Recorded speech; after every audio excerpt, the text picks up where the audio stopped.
I believe we're live. Hello, ladies and gentlemen. Hope you're all doing well.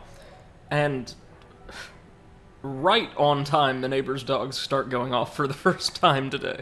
Of course.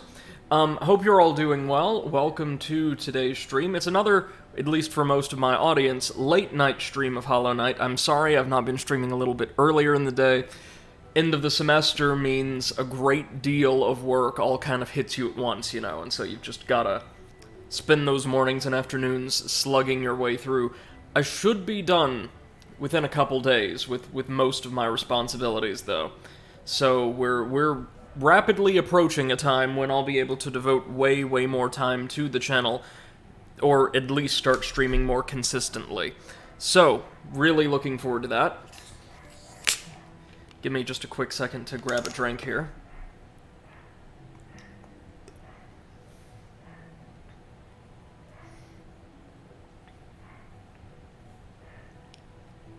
Alright, we are carrying on with Hollow Knight after making a great deal of progress yesterday.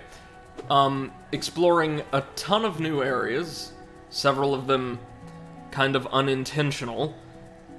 Didn't mean to... hold on, how do we see the big map? There we go. You can, like, double tap the quick map button to bring up this lovely overworld map. We kind of unintentionally explored the Deep Nest, the sewers, and a bit of the resting grounds. Whoops. But, in so doing, we were able to take on several new bosses, acquire a handful of badges, and continue our main quest, which is to track down and, I believe, either slay or receive the blessings of these dreamers. One of whom is in the City of Tears, one of whom is in Fog Canyon, the area that we kind of started exploring before unintentionally being dropped straight down into Deep Nest, yikes, and one of whom is in the very depths of the Deep Nest. We also took on our first Dream Warrior boss with the Dream Nail acquired from a moth in the resting grounds, and thanks to that, we were able to acquire enough wonderful little dream essence to make our way back to the resting grounds and acquire a Dream Nail upgrade. I'm not entirely sure what that will do, what that will entail, but I definitely want to grab it first things first. Also, just to give you guys some stats, I checked our journal last night, and so far, right, and we have not been everywhere that Hollow Knight allows us to explore, far from it. We have encountered just shy of 70, or right around 70 different types of enemies, which is absolutely insane. The amount of variety this game gives you in terms of characters and upgrades, enemies, and distinct areas to explore is absolutely unreal. It's like the inverse Immortal Unchained in that regard, which is just great to see. And apparently the sequel, Hollow Knight Silksong, is going to have even more variety, with over or around 150 varieties of enemies and bosses. You know how much we love variety around here. That's just so cool. Now let's see, where are we wanting to go? It's actually probably best if we head to the Crossroads and then back to the Stagway, so that we can access the Fungal Wastes way station and fight the... No, sorry, we're going to go to the Resting Grounds first. Oh shoot, we actually got a journal entry for one of those little birds we managed to swat away. Yeah, I didn't even know you could kill these, but apparently we can. So many cool things we can discover around here. I also did just a little bit of checking, mainly for lore, on TV tropes. But it turns out there are at least 3 or 4 bosses between the Forgotten Crossroads and the Green Path that we have not encountered yet. Most of which I should say, are totally secret. Which is insane to me, right? To think that there's so much content in a game like this. So cool. Oh, yikes.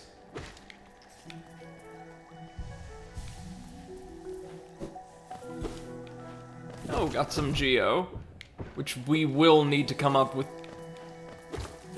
something to spend that on.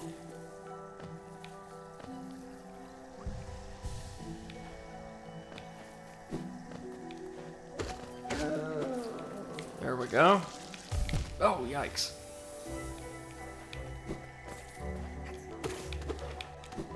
Oh, shit!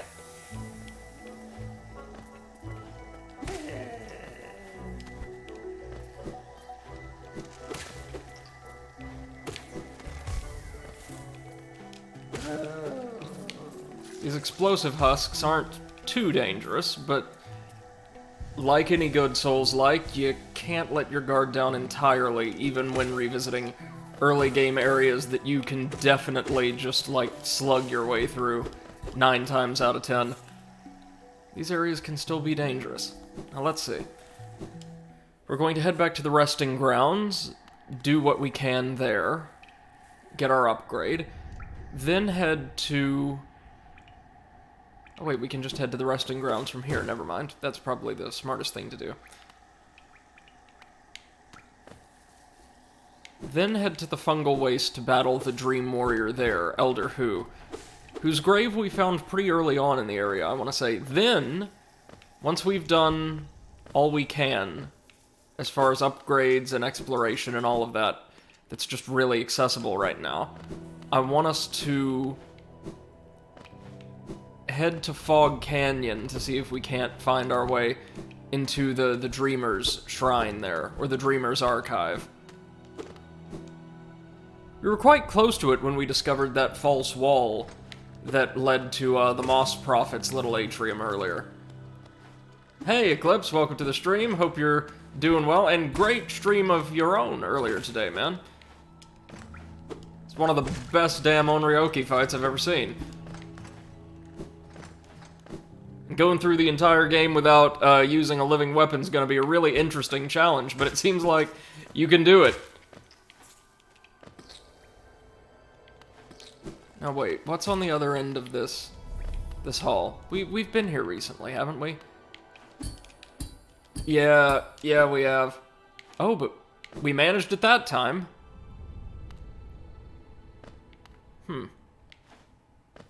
Is this maybe the way to one of the secret bosses around here?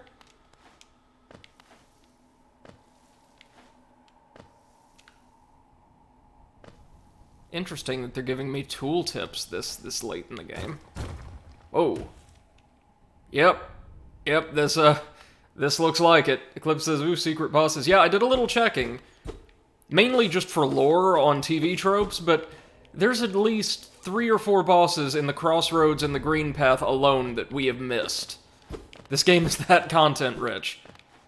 This looks kind of secret bossish to me, though. Ooh, got a little geocache. That again, we are definitely gonna need to find something to expend on. So strange, given how pricey upgrades were in the early game, that we've... Oh, that's a massive soul cairn. It says much bosses. Oh yeah! There's also at least one secret boss that we could not access until the tail end of yesterday's stream.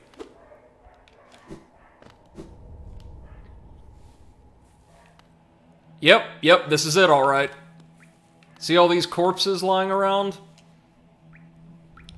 These kind of very primitive-looking, bugs' carcasses? Well, not seen anything like that anywhere else in the game, have we? Except, if you look in the back, one of them appears to be infested with the plague, or the corruption.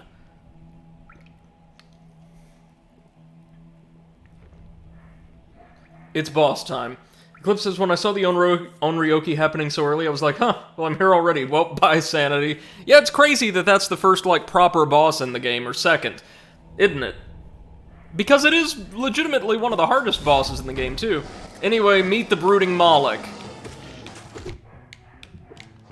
Last of its kind, and basically a walking mortar.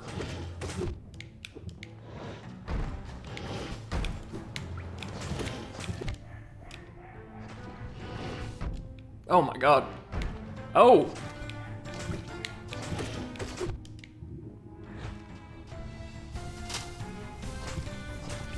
Just heal. Just heal. How are we supposed to deal with that? Maybe, like, jump off the wall and then flip over? Huh. Yeah, so, this is tough, but like a lot of the bosses, tough but simple. It's just a really pissed off walking mortar. God, imagine having to fight several of these things back in their heyday.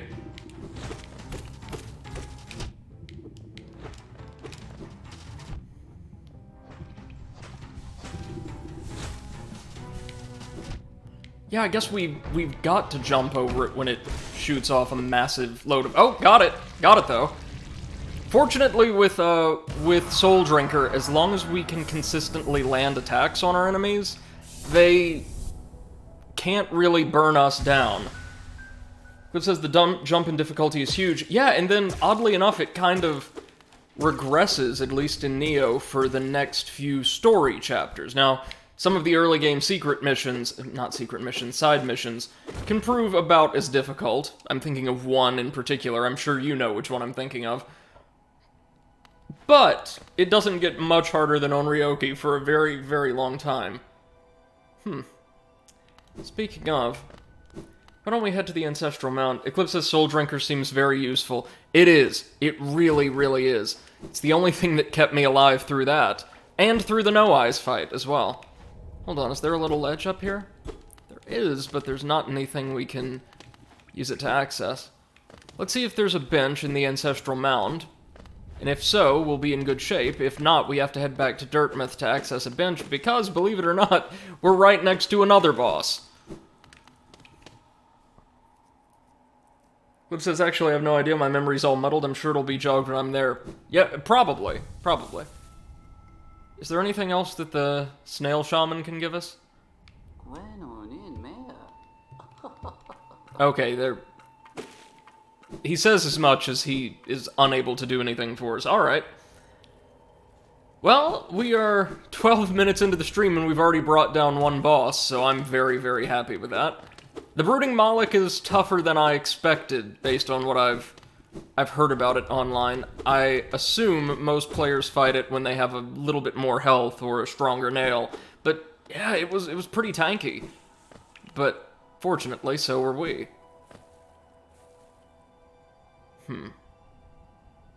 Hold on, is that a hot spring over to the right or something else? Let me jog my memory really quickly.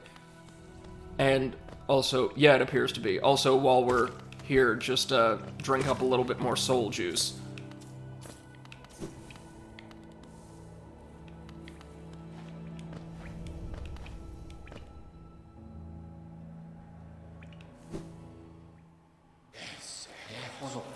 Oh, who are you? People we can't interact with at all, apparently, but they're talking. That's lovely. It's nice to see that,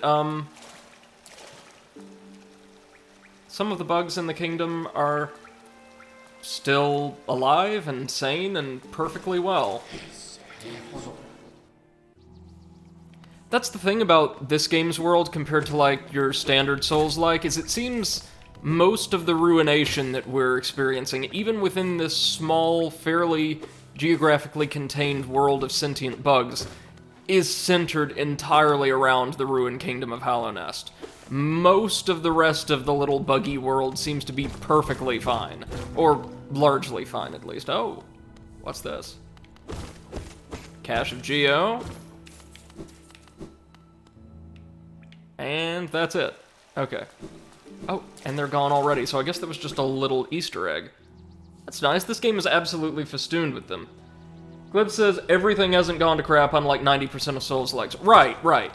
It's just that a thing that we received some hints from the Moss Prophet, appears to be associated with or within the dream, has corrupted the kingdom, and appears to be spreading this plague through this viscous kind of slime or miasma associated with this like bright orange color, and also the overall aesthetics and concept of the light that we'll be getting into later. As I understand it, and I could be wrong about this aspect of the lore, there's a lot I'm not up to date on. That's why I was going to TV Tropes last night in the first place, so I could speak to you guys about it with a little bit more authority, or at least like with knowledge of a popular interpretation. Hallownest is kind of under siege from gods representing extremes of both dark and light energy. And the god of light is using and makes its home in the dream, and is kind of... Oh, hold on a second. Have to have a snack really quickly. This is what happens when you get unfamiliar takeout. Fortunately, got some juice right here that should do the job, so I don't have to get up this time. But, our second boss, really quickly, should be right here.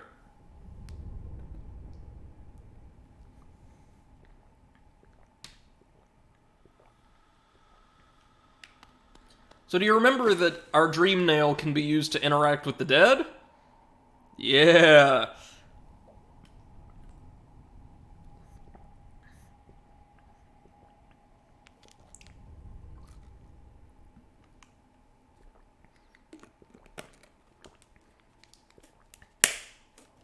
Sorry about that. Well, this, our first boss, our first real boss... Clip says it's the Ashen Mist Nail. It really is. Same basic idea. This armor, really just a shell, stolen by that little, larval bug that we fought as the False Knight early on, may look a bit familiar to us now. We may have seen the motif or the shape of this carapace elsewhere in the world, like just outside of Hallownest, right? It's because this is the corpse of one of the 5 legendary Knights of Hallownest that was being puppeteered around by that little bug. Now, if we strike it with the Dream Nail, we should have been able to... Thought there was a way we could fight it, like as a secret boss, but maybe not yet? Maybe we have to go up?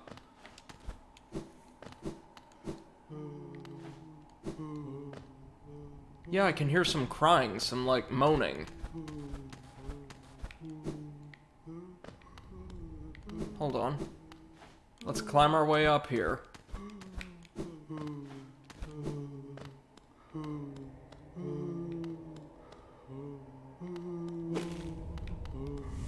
I hear, like, crying from several different voices.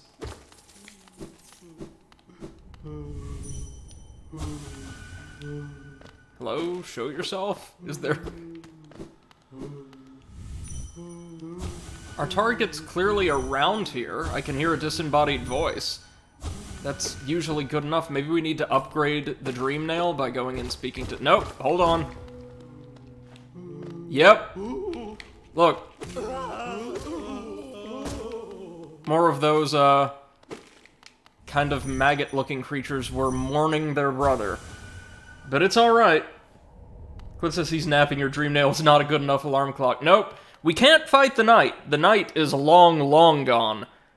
But we can journey into the dream to face this, this creature in its idealized form. I'm probably going to get just destroyed here, but let's do it. Let's see what awaits us. Welcome back to the dream.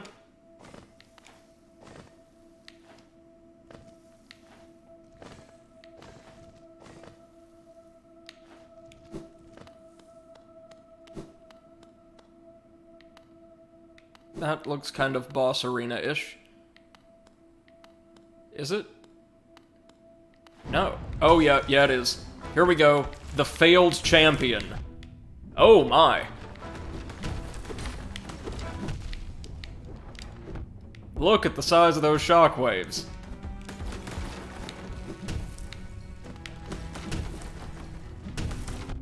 Oh, my God. Oh, that was relentless. Okay. Yeah, we're definitely coming back there later, but fortunately, Being killed in the dream does not kill you in real life. That's nice. Eclipse says he's tough. He is. He's also much, much faster.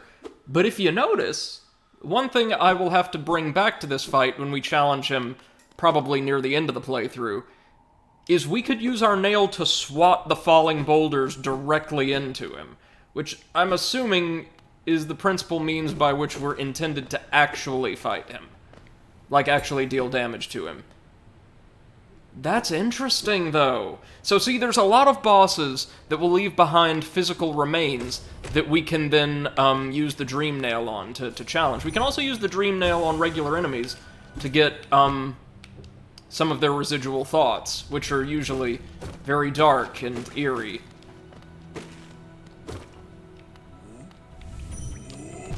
Ooh, damn it. Oh, shit. I'm just totally forgetting how to do this now. Hold on. I assume that upgrading the Dream Nail makes it charge a little bit faster, grants it increased range, and also allows it to deal more damage. Because it is a perfectly legitimate weapon, in addition to serving a very simple purpose of, like, allowing us to access new bosses and areas and things like that. Cliff says it's Havel and the Dragon Tooth. It is. I want to say, in universe, these things, before they were reduced to husks, were called Hallownest Cross Guards. Not crossing guards, cross guards. Yeah, we're definitely gonna need something else to make our way through there. Trying to nail hop our way through would just throw us straight into the spikes on the ceiling. But we could tell there's definitely something up there. See how, this room's map cuts off abruptly at the end of that tunnel upwards? Sorry, I'm just going to explore around a bit and see if we can't, progress down any of these paths represented by openings on the map. At the very least, we discovered a new boss, even if we couldn't quite kill it right now. We also probably just need more health, I would wager.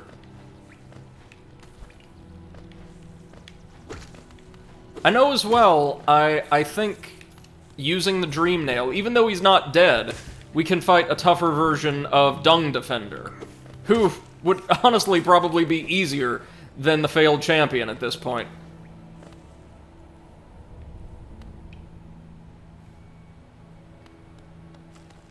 Ah, using our lantern, we can navigate back here now. Toll machine with a symbol of a gate. Insert geo. Yeah, that's right. We only avoided this place because of, ooh. Giant crystal-covered beetles. Because of the darkness. Woo! Woo!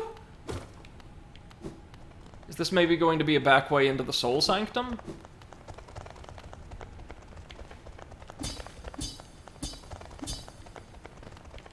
Ah, I see. There's a ton of Geo down here.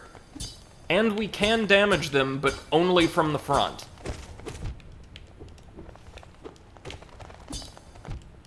Oof.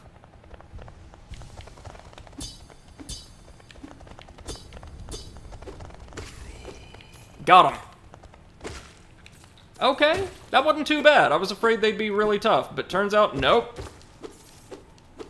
Clip says Dung Defender 2, Electric Poopaloo. Hell yeah. I'm looking forward to that.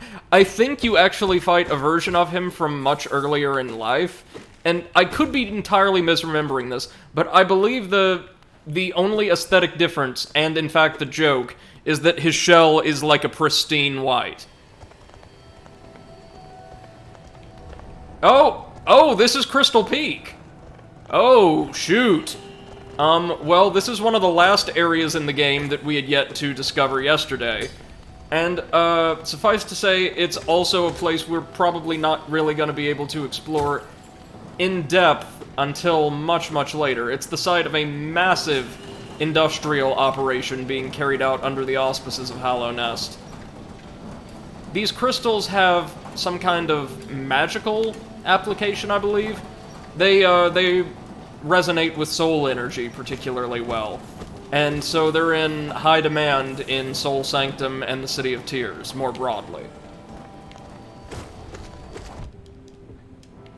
Okay, so it takes 4 hits to kill them.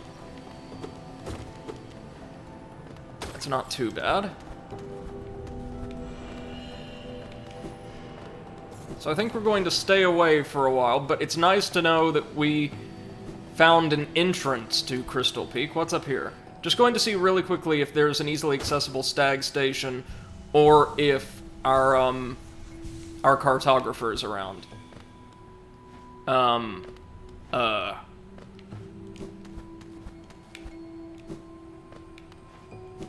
We're probably going to need another locomotive ability to make our way up here. Yep.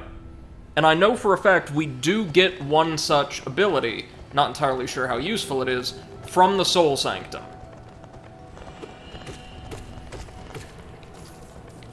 So, as frightening as its reputation is, I think we may need to head there next, ultimately, after taking on Master Hu and upgrading the Dream Nail.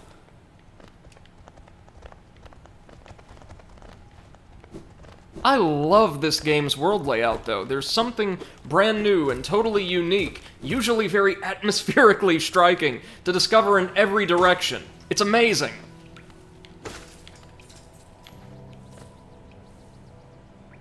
Okay, so both of those tunnels lead to Crystal Peak.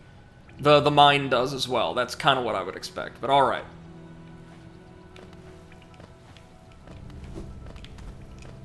I don't know if there's a Dreamer here as well, or a Dream Warrior. I don't think so. Oh wait, no, we're heading to the resting grounds, never mind. I will remember this world's layout, and in fact what I'm doing in it eventually. This is something I like, though. This is not like the issue I ran into with Hellpoint's level design, or, God help us, Immortal Unchained's level design, where it just feels like there's a million different directions to go and I don't know what's in any of them, I don't know which are important, which aren't, and it's just really hard to decide where we're going because there's just endless expanses in every direction. Here, the world is really densely designed. Despite taking up a massive amount of space, every single one of these rooms has something significant about it or within it. And the difficulty in choosing where to go usually arises from having 3 or 4 really distinct destinations or personally assigned quests in mind. Oh, using this new navigational ability, I want to see if we can't access the tunnel in this area, you know, or something like that. Or fighting a boss, or something like that. All at once, and just having to decide which area you want to progress in. Oh, yikes, yikes, yikes. Butt bugs, no.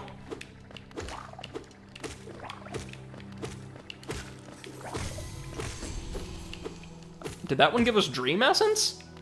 Huh. Okay, so now that we've got the Dream Nail, certain enemies, I believe those infected with the Plague, can drop Dream Essence, which is really handy.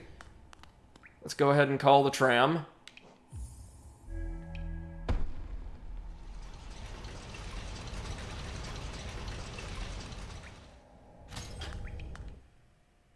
Guys, at this point, we have been to, even if not explored, almost every major area, well, every biome in the game. The only one, hold on, where's my map? Is my map here? Yeah. The only one, or ones, we've not been to are Kingdom's Edge, which of course is beyond Hallownest, the Queen's Gardens underneath Greenpath, and the Hive, which was added as part of DLC. Although we've been right up to the gates of the Hive. Remember where we fought those 2 tiny, tanky, extremely cute bees?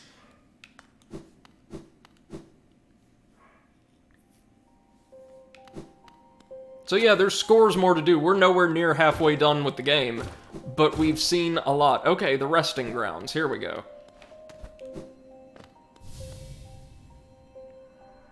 Stop there.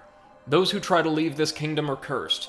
Better to rest here until time itself sleeps. Hope and freedom. I thought that strength alone could grant me these things. In my dreams, I would cut that plague with my nails. Then I turned my weapons upon the king. When I awoke in this sacred place, I began to understand. Those who hope are already doomed. Do you still hope, Wanderer? Will you flee? Will you raise your weapon and doom us both? Wait, this is a warrior dream mini-boss? Oh, shit! I didn't know! Yeah, you know what? Why not? Let's do it. We saved at the tram. We sat on the bench, I'm pretty sure.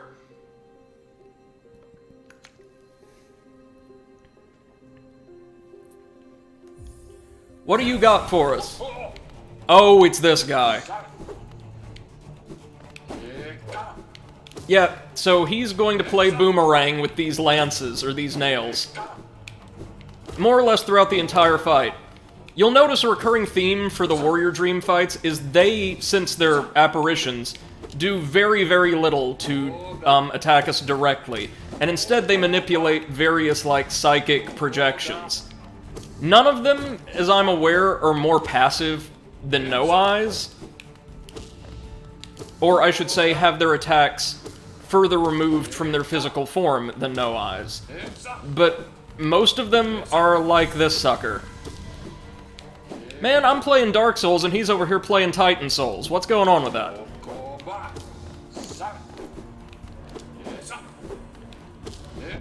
Oh, shoot. Fortunately, he does call all of his attacks. He vocalizes, even if we can't see the nails, he vocalizes and throws his wings out to the side every time he primes one of the lances.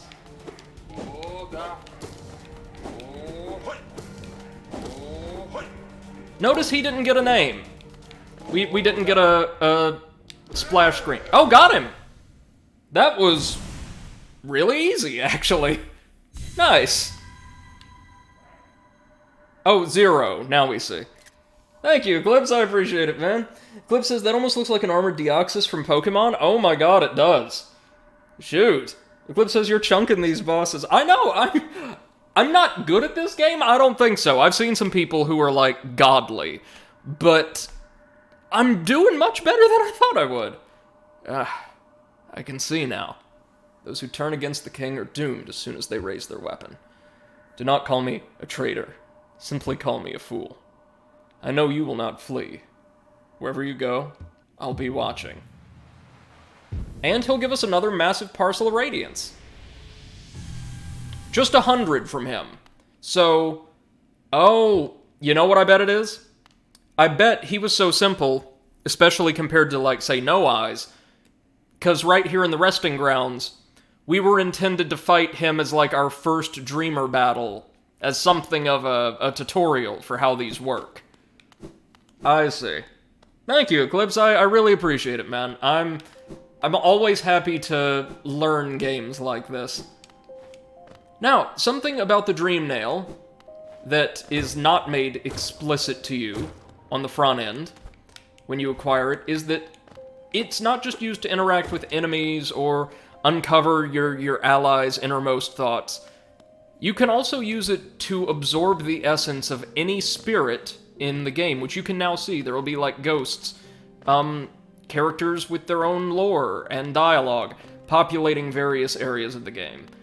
We almost universally do not want to do this, because, well, it's just kind of like harvesting the Little Sisters, for Adam in BioShock, right? It's using someone else's pain and suffering for your own betterment. And we get more than enough radiance from the bosses.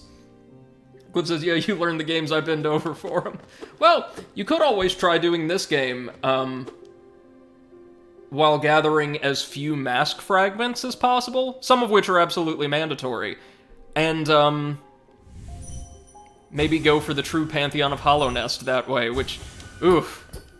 I'm already regretting even suggesting, because that's brutal. So, see this flower sigil adorning the door? I remember seeing something very similar on one of the badges that Salubra was selling.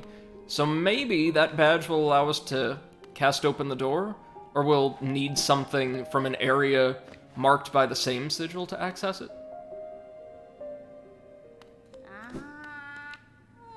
Ah, Wielder, you've returned. Let me have a look at the Dream Nail. Huh. Already you've collected 100 essence. Quick work. Things come naturally to you, don't they? No wonder the dreamers tried to bury you in that old dream. Perhaps you frightened them? or perhaps being prisoners themselves, they desired your company. In any case, you still have a long way to go.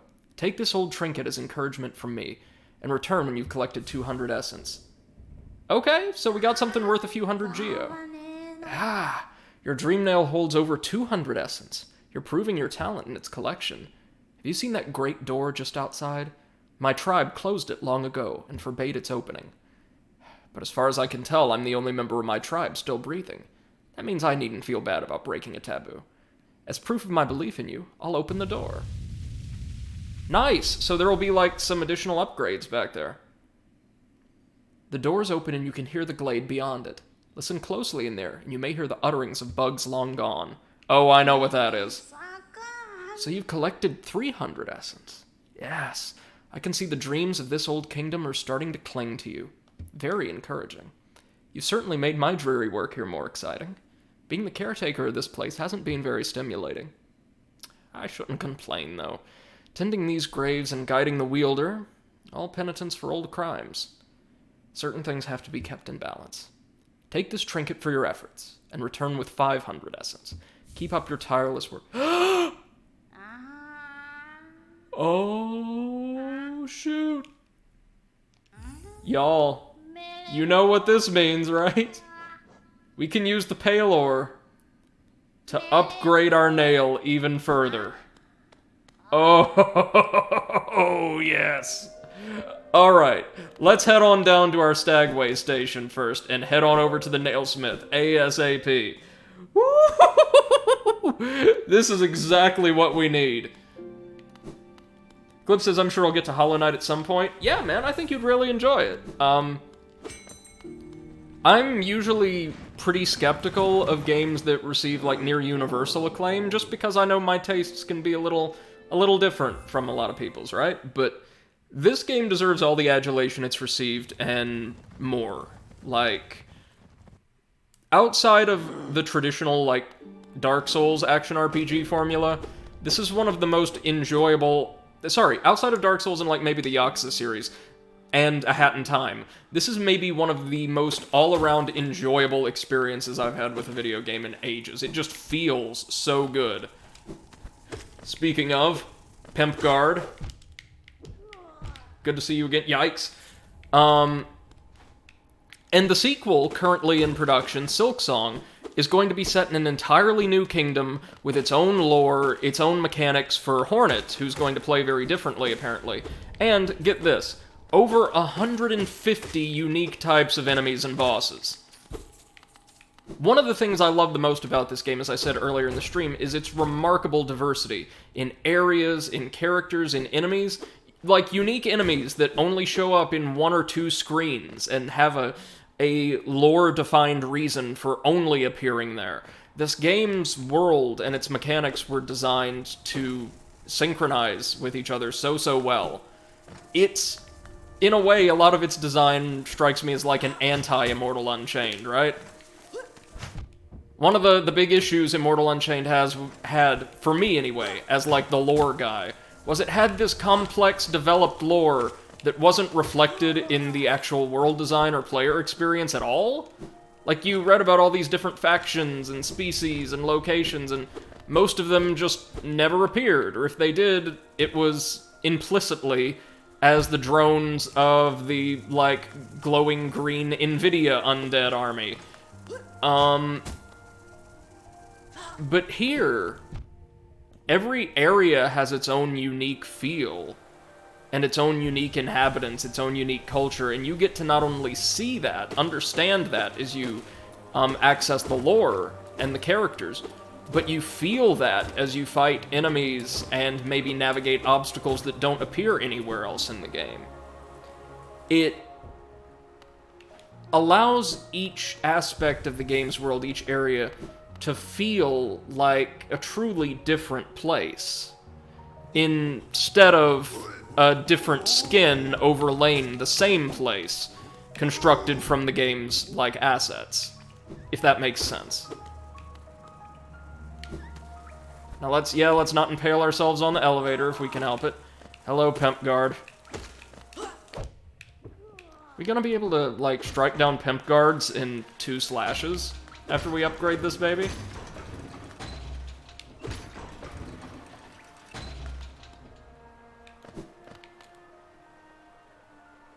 Fighting Dreamers is obviously worth it, right? If we get, for fighting 2 of them, in one reasonably challenging battle and one really, really easy one, we get, like, a weapon upgrade material and access to, what's it called here? The Glade of Hope, which is a special area with I want to say, some totally unique treasures. Yeah, it's definitely worth it. And I want to say we haven't even fought... or Zero was not the easiest Dreamer. That's generally considered, I believe, to be Master Hu, the guy we're going after next.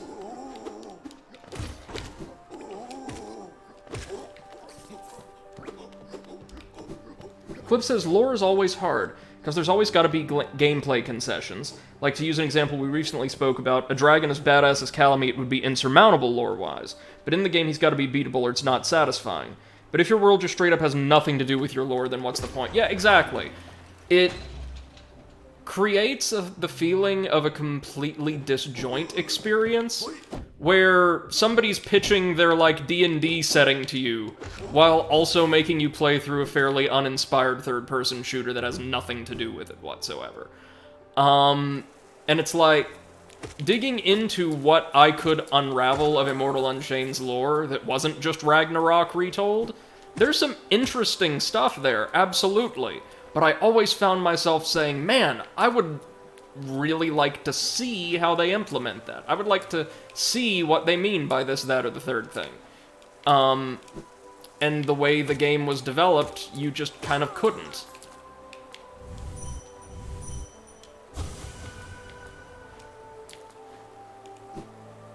This, though, kind of like Dark Souls. Or, specifically, I'm thinking like, Dark Souls 3, believe it or not, did this really well, as did Demon Souls. If you hear about something cool, a really unique, exotic locale, odds are good that you're going to end up going there. If you hear about someone famous, legendary, like a great warrior, odds are you're going to find them, probably fight them. If you hear about a legendary weapon, you can probably find it somewhere in the world. Like, you may not be directly taking part in all of these great battles and events that constitute the world's lore. Like in Dark Souls, a lot of it may have already transpired. But you're going to bear witness to, like, the wonderful, often terrible world that it creates. Clip says it's sort of like suspension of disbelief. We gotta allow for some of it, because some things just can't be meshed out without a bit of overflow. Yeah, exactly.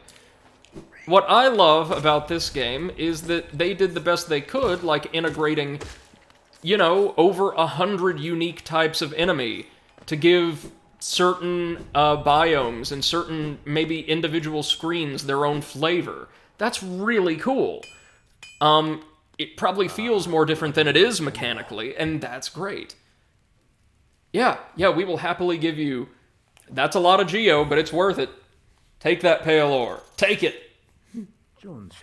As you wish. I'll get to work then.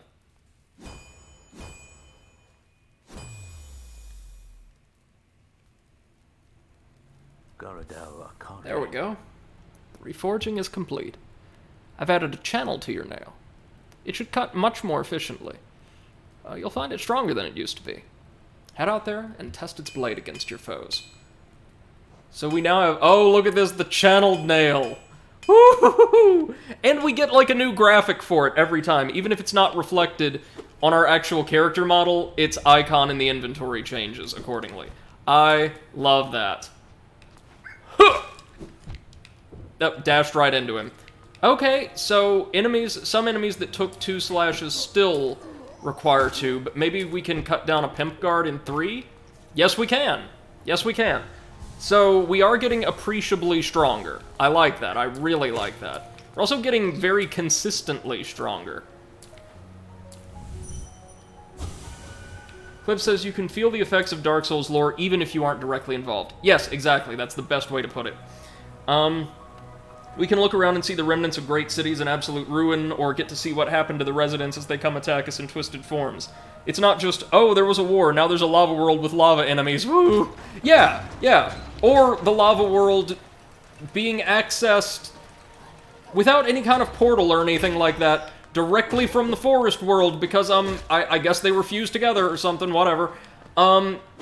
If Dark Souls were designed like, and reflected my grievances with Immortal Unchained, all of the lore would be the same, but most of the enemies, well, most of the weapons would just be palette swaps of each other, and the enemies would just be, like, say, in the Tomb of the Giants in the Catacombs, the regular hollows, but, like, with their flesh sloughed away at points to reveal little bits of bone.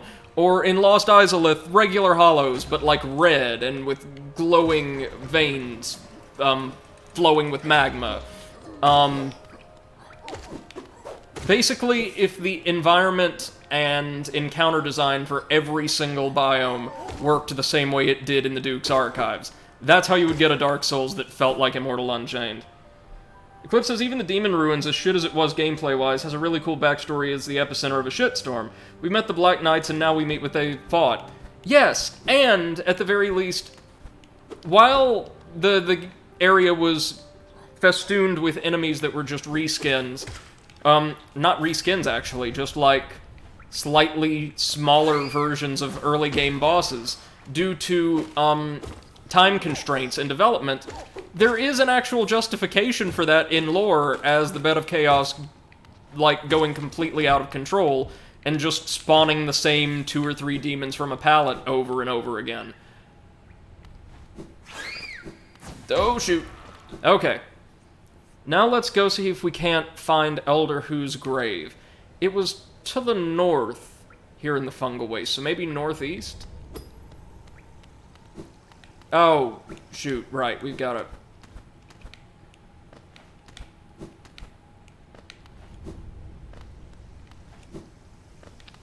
Oh, that's right, we have to work our way around because we can't raise the gate again.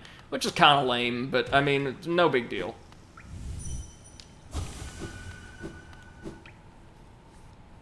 I wonder if, like, in actual combat, the Dream Nail functions as a charge attack or something.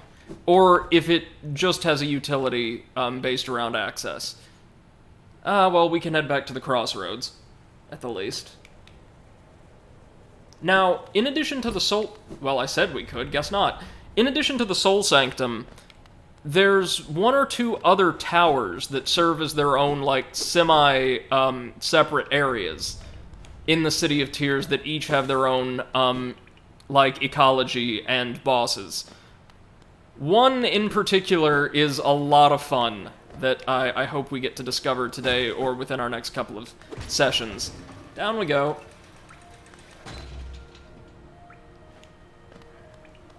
Oh, hey again, buddy. Does he have anything new to say to us? Or is he just hanging out? Yep, no, he's just hanging out. Fair enough.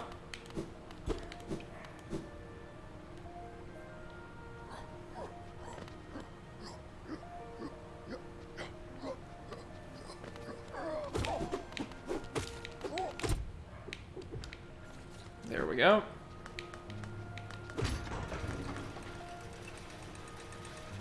I absolutely love this city. Beautifully designed, gorgeous music. Don't really have many complaints here. I don't have many complaints for much of this game's environmental design, actually. The Ancient Basin kind of terrifies me because it seems to be a spike-laden platforming hell, but that's not bad design, that's just design that makes me uneasy.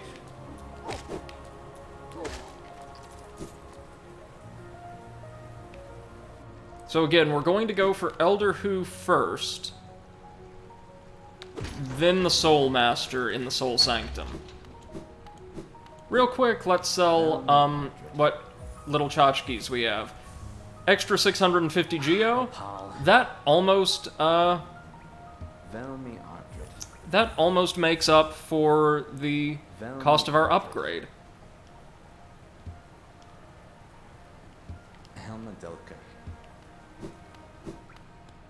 And there's still one category of relic we've not found an example of yet. We found the seals, the journals, the King's Idol. We found a King's Idol.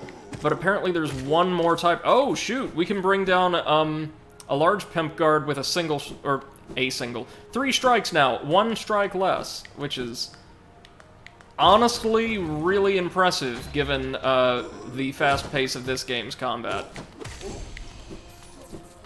Clip says, that's one thing the Legend of Spyro series admittedly did kind of poorly. There were a fair amount of unique enemies, but a lot were just reskins.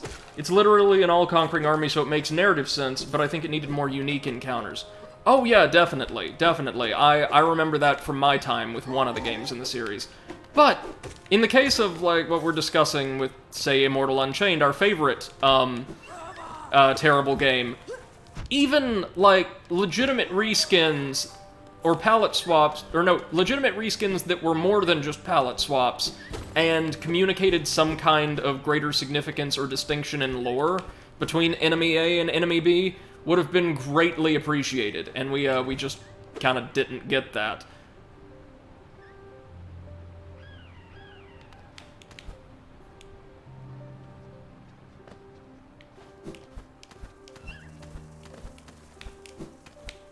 I love how mobile you are, too, like... The Little Knight is extraordinarily, agile. It feels a bit smoother than character control in Blue Fire did, which certainly isn't, a point against the latter game. It was made, I want to say, with a much smaller budget, and also had to negotiate 3 dimensions. But it's just amazing how smooth the game feels, really. It blows my mind.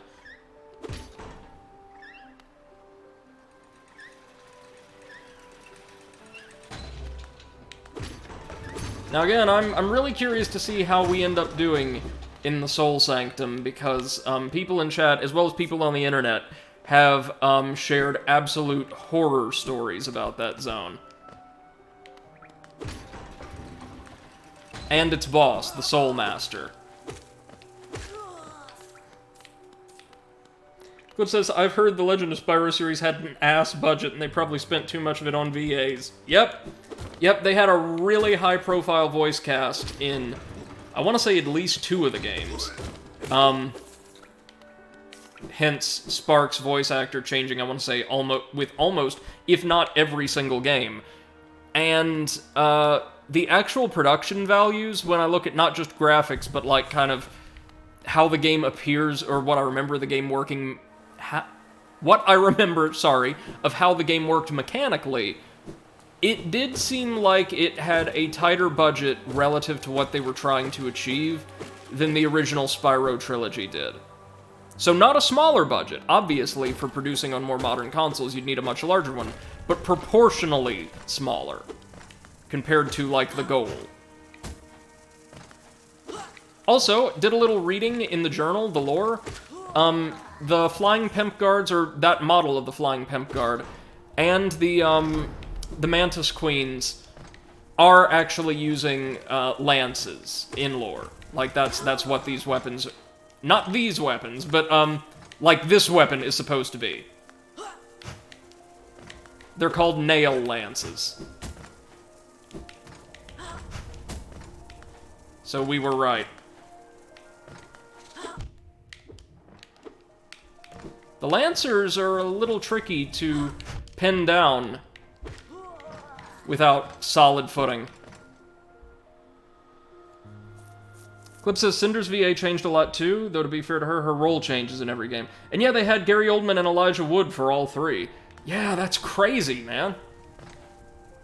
Like, that would have been Elijah Wood post-Lord of the Rings. And Gary Oldman... immediately after, like, in the case of the first game, right around or immediately after Prisoner of Azkaban, right? So, right when he would have been costlier than at almost any other point in his career.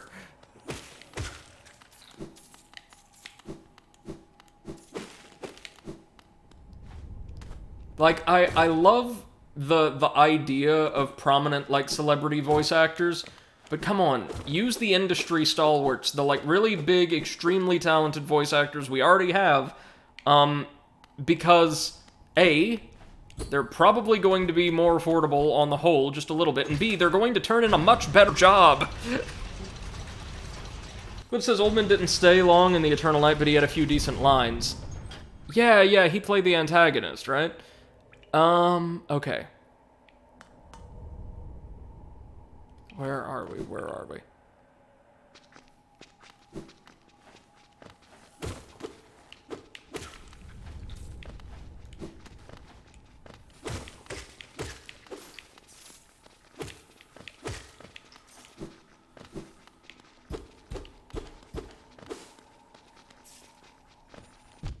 Oof.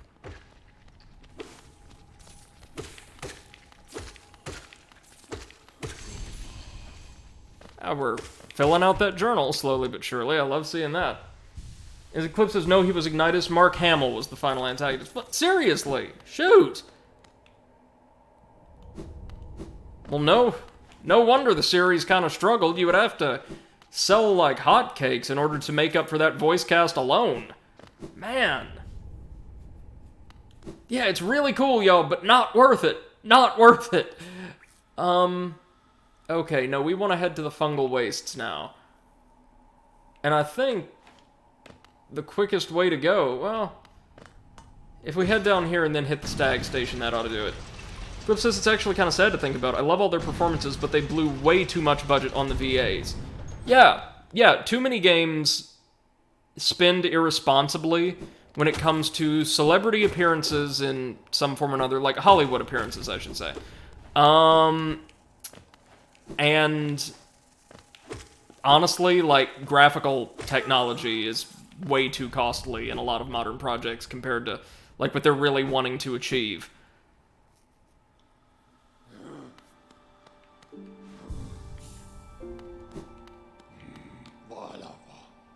Alright, so we want to head to Queen Station. That's the one located in or nearest the fungal wastes. Clip says, wasn't Christina Ricci pretty big too? Oh yeah, absolutely. Absolutely. She played Cinder in Game 3. Oh my god. Why didn't these games do so well financially though? Jeez, I don't know. Oh, yikes. Okay, so the Queen Station can be used to access Fog Canyon and also that terrible pitfall that threw us into the Deep Nest, as well as one of our dreamers. See, right up above us, that mask on the minimap? That indicates a dreamer. I think that's Monomon the teacher that we can, go interrogate. But first things first, Elder Who. Then the Glade that we unlocked, and whatever goodies it has to offer. Then, Monomon. Back to the waste. Oh, I also found out, believe it or not, the final DLC, what with the incredibly difficult, like, all-encompassing boss gauntlet, begins in the sewers. So somewhere down there, much later in the game, we're going to access a crazy esoteric cult that will pit us against all of the gods of this world, all at once, one after the other.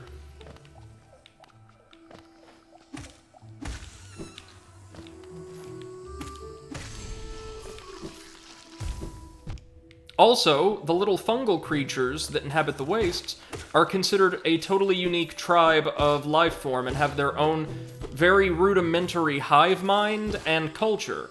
Apparently, we've not come across any of them, or I don't believe I've read any of them, but you can find, like, little missives and lore stones that they've written scattered throughout the area, hidden in various places.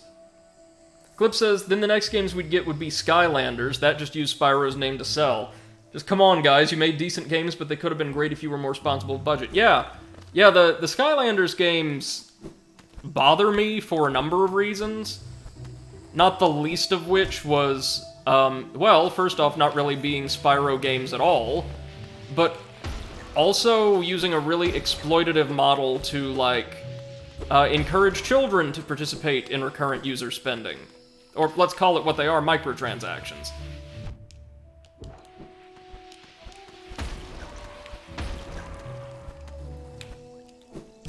Oh, so close. I think we might be able to get over there and earn this really cool looking mask. Yeah, baby. Oh no, it's a journal. Never mind. I'm sorry. Well, I'm sorry too. That's only worth like 200 geo. Not worth it at all. Clip says, games that I need to spend another game's worth just to play properly is just no. And the designs for Spyro and Cinder were crap. Yes, they were.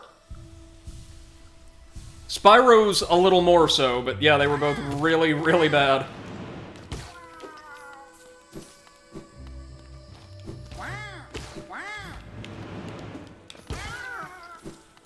Let's see if we can't track down the Elder's grave somewhere here in the fungal forest.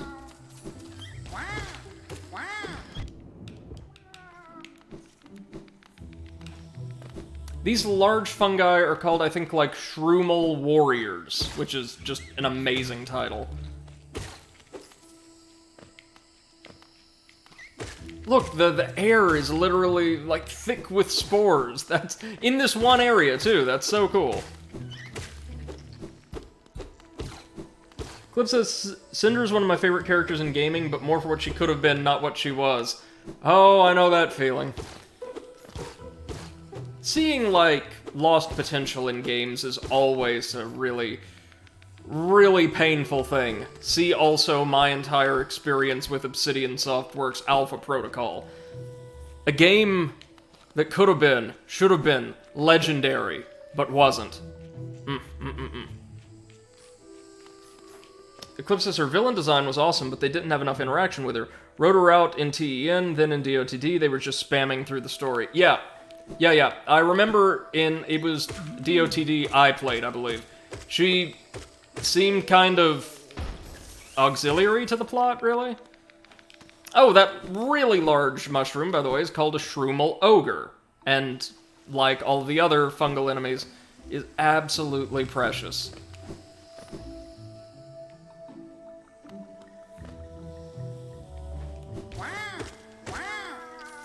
At least I'm pretty sure the Elder's grave was somewhere over here.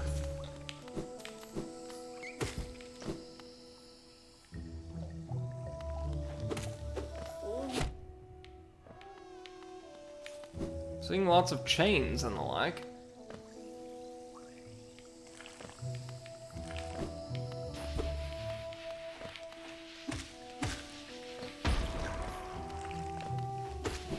Oh, shit. Damn it! Oh, no! Oh, we just got juggled. Oh, that's terrible. And we lost so much geo. But that's okay.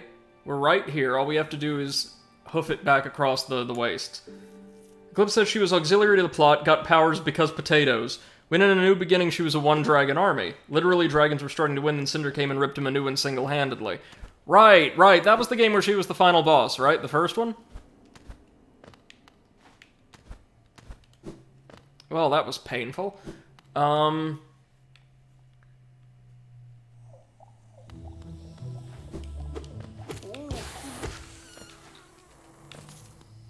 Notice when we die as well, until we recover our geo, or our shade, I suppose. Our soul vessel cracks, and we can't hold quite as much of it until we become whole again.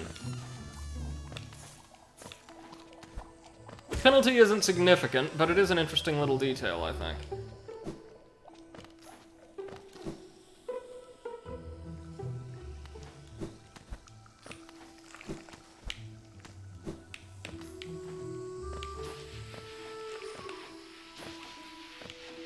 Okay. Again, the turrets are easily the worst part of the fungal wastes. Everything else we can manage. Easily.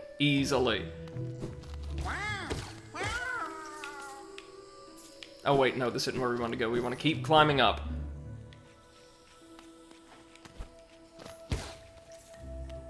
Look at how powerful we are with our new nail, though. I love that.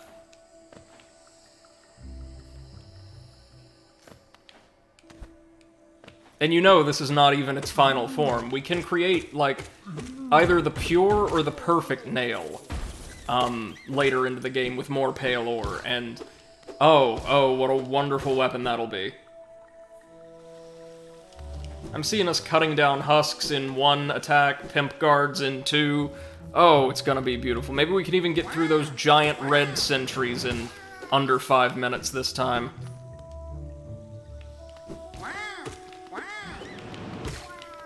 Huh, that leaping attack is not very effective, is it? Most of the time they end up going right over us.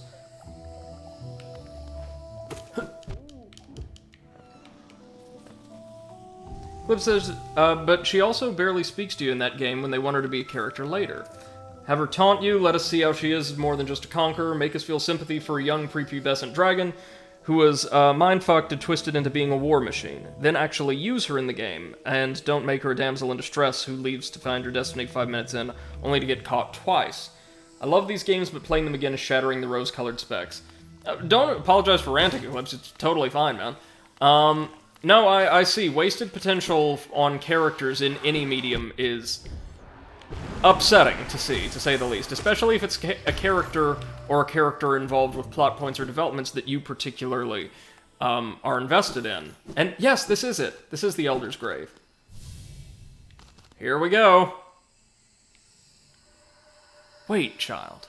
Why have you come here? Have you come to tame this savage, ruined land? Many have come to purify this place, but all who dwell here are eventually consumed. Yes, even the wild bugs lurking below us. They were once proud like you, but now they are only monsters. Beware dreams of glory, child. Turn back and do not return. Okay, if I recall, I could be proven horribly wrong. Elder, who again has a reputation for being the easiest of the Warrior Dream bosses. Oh, also, I'm pretty sure 1 or 2 additional Warrior Dreams were added as part of the DLC. I could be wrong about that, though. But there's a lot of these guys, don't worry. There's something like maybe 7 of them total.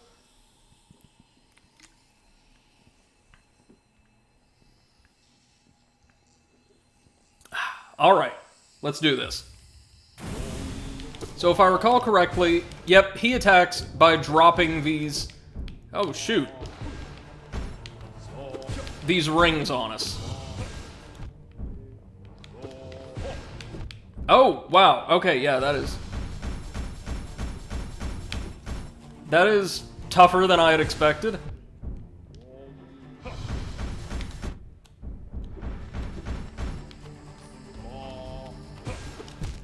Oh my god. Okay, yeah, no, that is not the easiest of them all.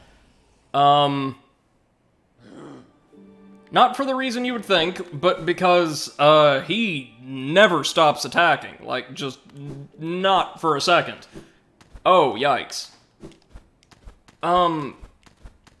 Fortunately, he didn't seem to respond too well to our attacks. It seemed like we were doing good damage. Whew. Okay, though, we might need a minute on this one, folks.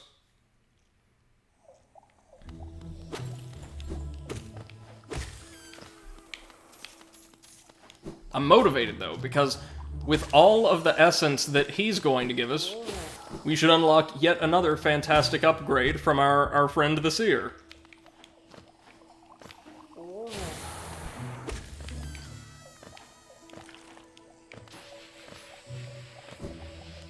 Yeah, there's no way in hell that's easier than either of the other. Well, maybe that's easier than No Eyes, honestly, now that I know what I'm in for.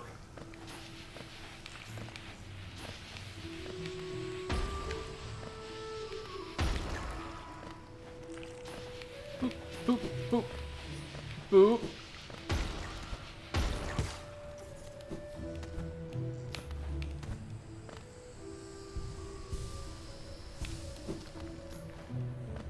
And just for reference, yeah, every single boss we fought so far, they will be a part of the final challenge that I attempt in this entire playthrough.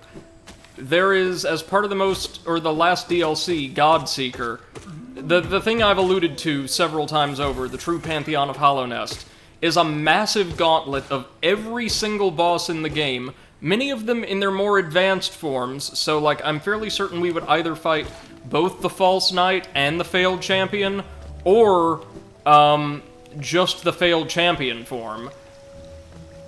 Topped off with a far more difficult variant of the game's final boss that can't be fought anywhere else. It's gonna be a nightmare. Geo. Yeah, I lost all of mine, shit! Eclipse says, yeah, in Game 3 they removed a scene of her putting back on the silver jewelry she has in the first game as a way of getting over her fear of being a monster again. But nope, it was cut because of time and budget constraints. Yep, that'd do it. Oh. Hi, Leg Eater.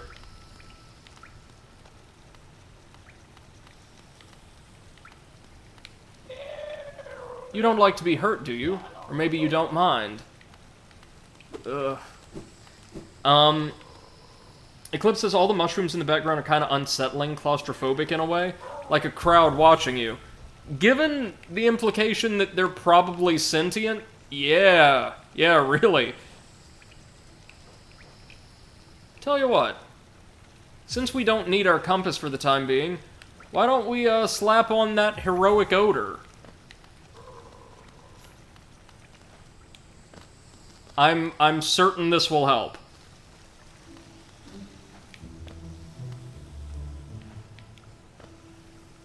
It does appear to be dealing damage to things around us, so there is that.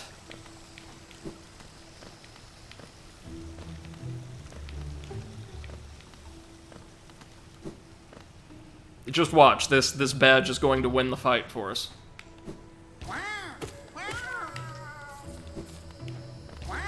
There's also a secret, like, sentient mushroom character we can find and talk to at various points through the game that I have not once been able to track down so far. But he's around, and I'm sure we'll run into him at least once. Oh, look, that's also a massive door. I didn't notice that before.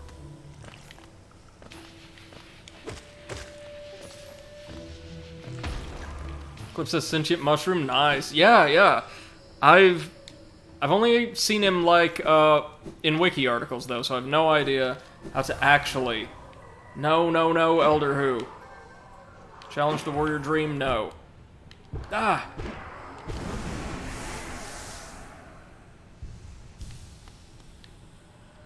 Alright, let's do this.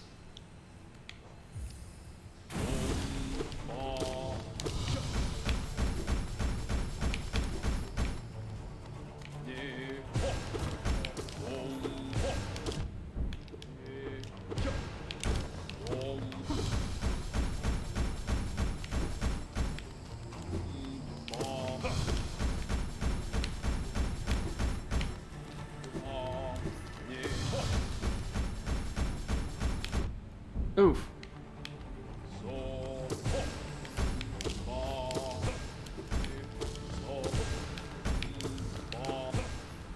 Alright, we're certainly doing better this time. Oh, I keep dashing right into that. The timing's a little funny.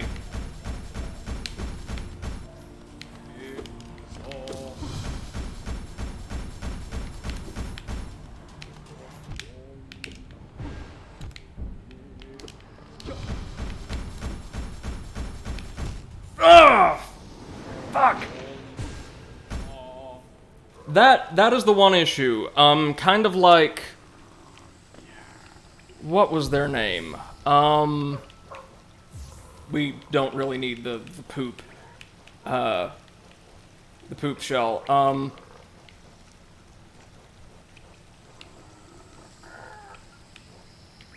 But the issue was... Eclipse says I got this issue of a Siegmeyer mushroom just wandering around spreading merriment. Oh, if only. I'm pretty sure this one's just a little more sinister. But the same issue that we had with, at least one of the Blue Fire bosses is recurring here, where there isn't really a way to reliably or safely heal because he keeps the pressure on so continuously. Very tricky, honestly. Now, I'm sure if we had just a little bit more health, we could tough it out, because we've got our nail upgraded to its third iteration, and we were landing hits on him left, right, and center, so...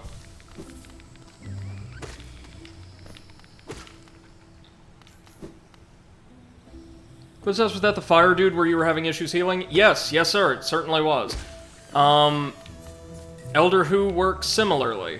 Now, from the videos I remember seeing ages ago, I want to say he doesn't have all that much health compared to, like, the other Warrior Dreams. So we should be able to burn him down.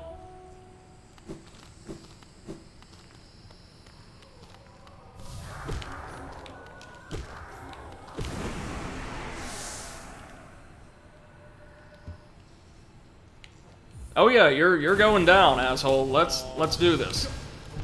Ah. Well, how in the hell are we supposed to dodge that?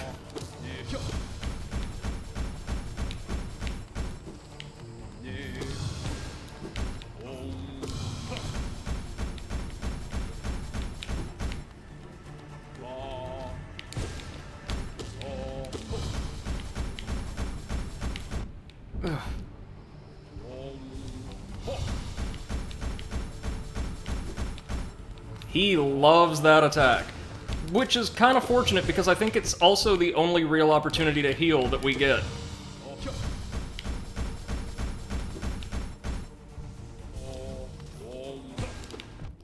Ah.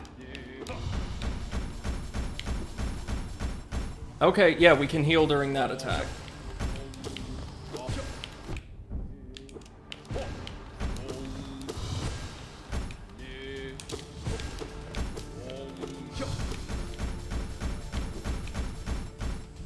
Okay. We've worked out, if not a great strategy, at least one that implies some kind of survivability.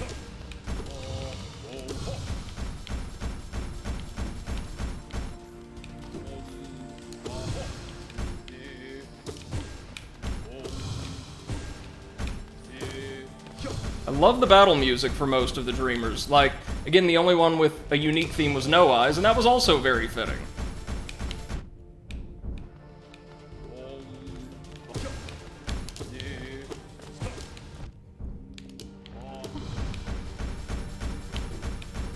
Okay.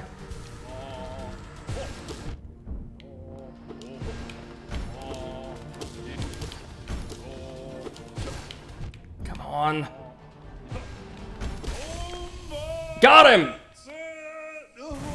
Okay, so that was it. Just finding or creating the opportunity to heal during the attack where he brought the rings from the periphery of the arena to the center. And also, I noticed, the trick, not the trick like it's some great puzzle or something, but something to be aware of is since the boss requires you to jump up in the air, therefore bringing yourself closer to his projectiles to hit him, it's best to stay on the ground until after a wave of attacks is executed, and then striking him immediately afterward during that, like, brief period of recovery. This says, I've actually kind of riled up with that Spyro rant. I should channel it into writing. Yeah, go for it, man. And thank you, we got it. My mind, it clears. Have we been sleeping, child? I remember. Those proud lords, were they truly monsters? I remember their eyes now, bright and clear. Why then did I fear them so? If there was madness in that village, it was I who brought it. They were right to cast me out. When I attacked, they were right to kill me. So, yeah, he led a crusade against the Mantises, who, again, for the record, are one of the only, I believe, one of the only, like, 3 or 4 little tribes or nations in Hallownest to have almost entirely retained their sanity and avoided the plague. We remember the Elder. Let's see, really quickly, what our Dreamers, or our other Dreamers' journal entries have to say about them. And again, look at all of these types of enemies in the game. It's amazing, right? No Eyes disappeared during the plague. Elder Who traveled the world tending to those affected by the plague. 0, executed for crimes against the king. Alright?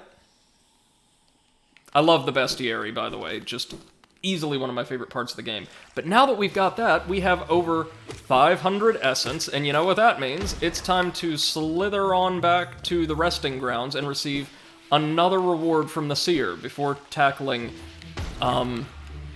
Soul Sanctum. Or no, sorry, I got my order of operations all mixed up. No, sorry. I do want to do Soul Sanctum, but then I want to go into Fog Canyon to seek out the Dreamer there before we do anything else. Yeah, that's our intended order of operation.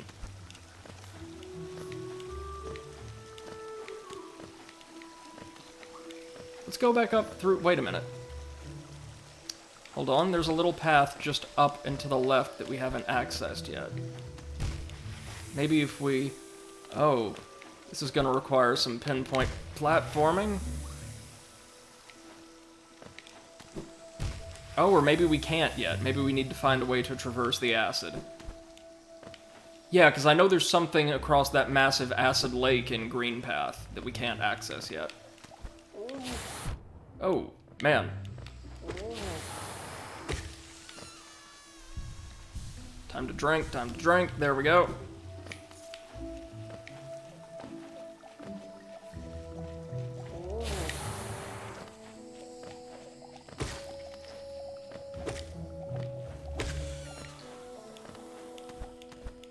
I will never, ever unequip Soul Drinker. It is such a lifesaver. Unless we find, like the Mantis's badge, just a pointedly superior version of it that's a direct upgrade, never giving it up. What was in here? Anything? Oh, right. This floor, I think we're going to need the ability that the Soul Master gives us to get through. Pretty sure it's a, like, powerful downward dash / attack.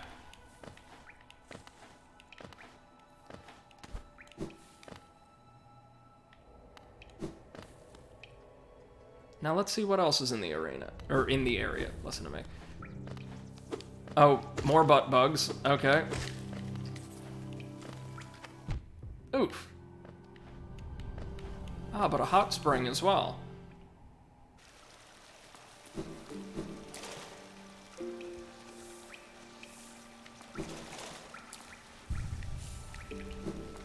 Let's rest here and then head back to the resting grounds. Which, if you noticed on the map, or the area map, is absolutely tiny compared to every other area we've been to. So we're going to turn in the essence for an upgrade. Wait, hold on, I hear something glistening. Hold on a moment. Oh, that looks like either a mask fragment or a soul fragment. Either way, oh, it's stuff we want.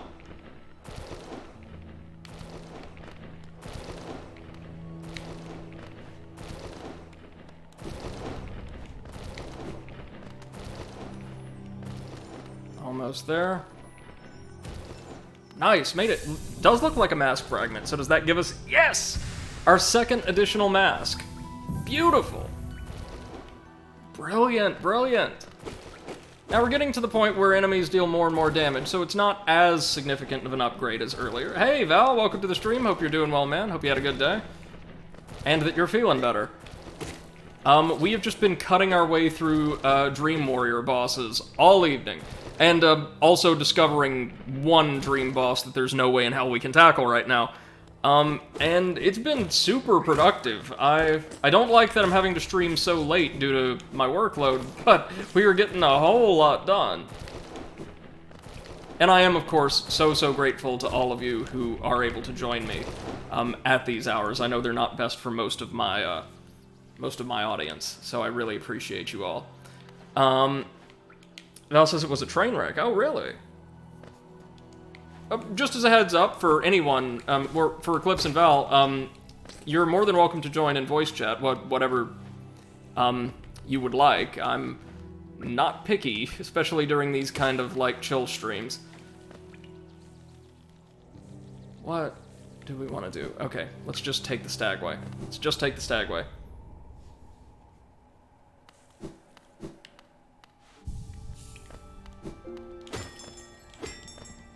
Alright, Val, sounds good. Today was takeout day for me as well. Got like, a a Mexican mixed grill and nachos, and that was great. Terrible for me, but great for the soul. To the resting grounds.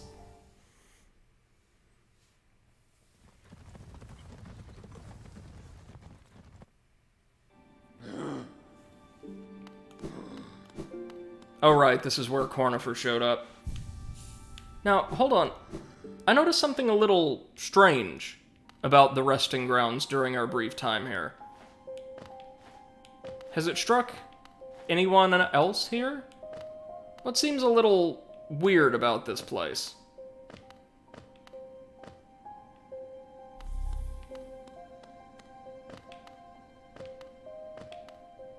In fact, I want to explore a bit before we...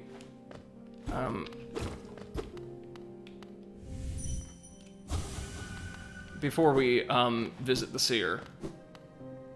Clip says it seems barren of enemies. Yep. This entire place is one massive crypt.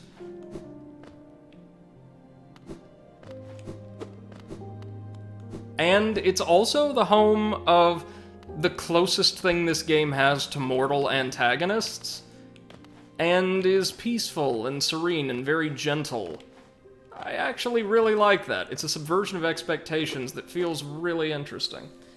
It also has all the masks on the walls plus the lack of enemies, and hell, even the floors are made of masks. Yeah, they are. Specifically, that's one of the Dreamer's masks. I want to say that might be Monomon? Dream Shield. Hold on, what's this? Defensive charm once wielded by a tribe that could shape dreams, so the moths. Conjures a shield that follows the bearer and attempts to protect them. Well, that's interesting, so maybe... like a little orbiting shield that can absorb projectile damage or something like that. That sounds interesting. Hello. Welcome. I just love how it says attempts to protect them. Like, yes, it will attempt to do it. It might not work. How are we doing tonight, Eclipse? Or this morning, I should say. Yeah, it's this morning. I'm not doing too bad. Let's see what they're going to give us for this. Wait, 500 essence. I feel like we've already got 500 essence, haven't we? Or is it? No, just 421. That's right. Elder Who only gave us 100. Val says Eclipse is a tad bit quiet. Alright, I'm on it. Okay, audio balancing for the people was terrible. Because of the way Discord works, yeah. Yeah. Now, if we find one more Dream Warrior boss, we can earn our next upgrade. But, there are ghosts here in the Spirits Glade that we definitely don't want to harvest essence from. Because of this. The bugs within this glade are under my watch. Treat them with respect and you may remain, but raise your nail and you'll contend with me. There's also no way to harm him. Oh. Also, it's just not a good thing to do. Buy my cookies, they're ever so tasty. I assume these are all like backer-designed ghosts. Beware your own mind, little one. Twisted minds breed dark deeds, and mine was more twisted than most. I thought it would be my end, but instead I found this glade, and with it a sort of peace. Alright, so it's the Glade of Backers we've uncovered. Yes, we found the glade of the game's backers. Well, all of the character designs are very charming. Yeah.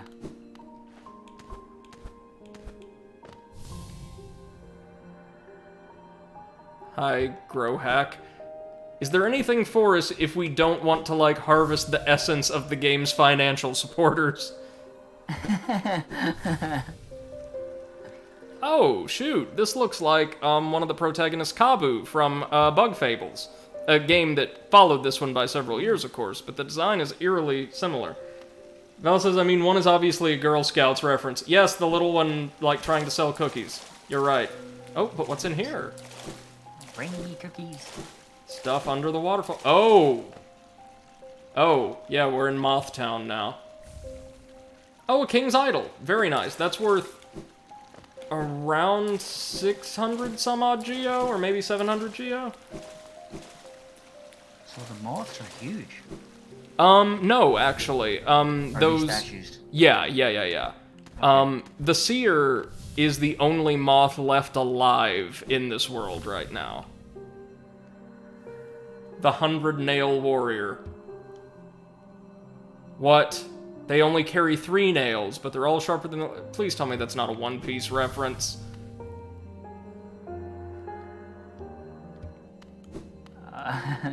I've never watched One Piece, so... Like, if you let backers input their own content into your game, you just know there's gonna be an anime reference somewhere. Yeah. Oh! I love this design. Ooh. Yeah. Bell says Zoro hype. Oh, yeah. Magnus Strong. I love that name. Yes! Magnus Strong. Magnus Smash.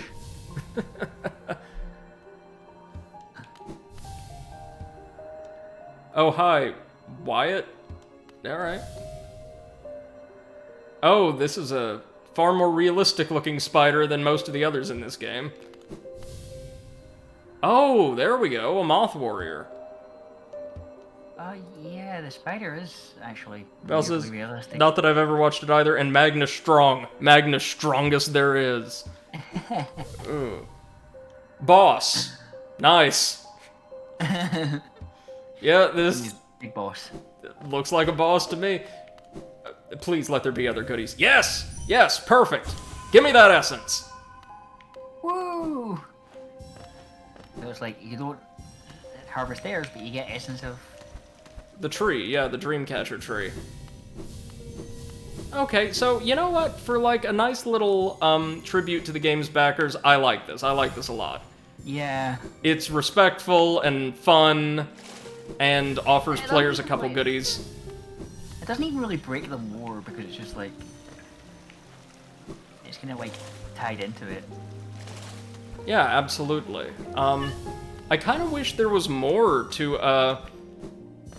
the resting grounds, though, or the, yeah, resting grounds, because of just what a visually and generally aesthetically pleasant place they are.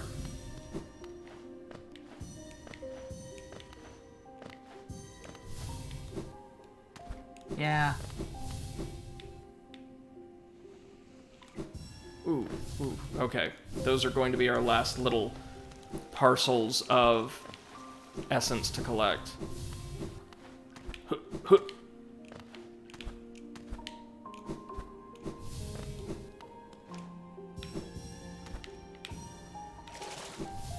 Oh, that's not all of them, though? Okay. I'm intrigued. Let's dig deeper. Maybe some of them are in the waterfall cavern.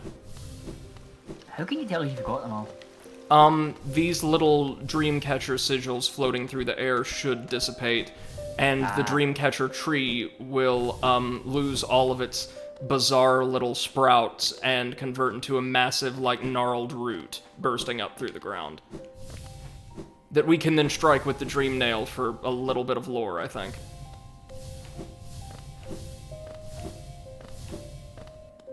Hi, Invader. Hey, Invader Dre, welcome to the stream. Hope you're doing well.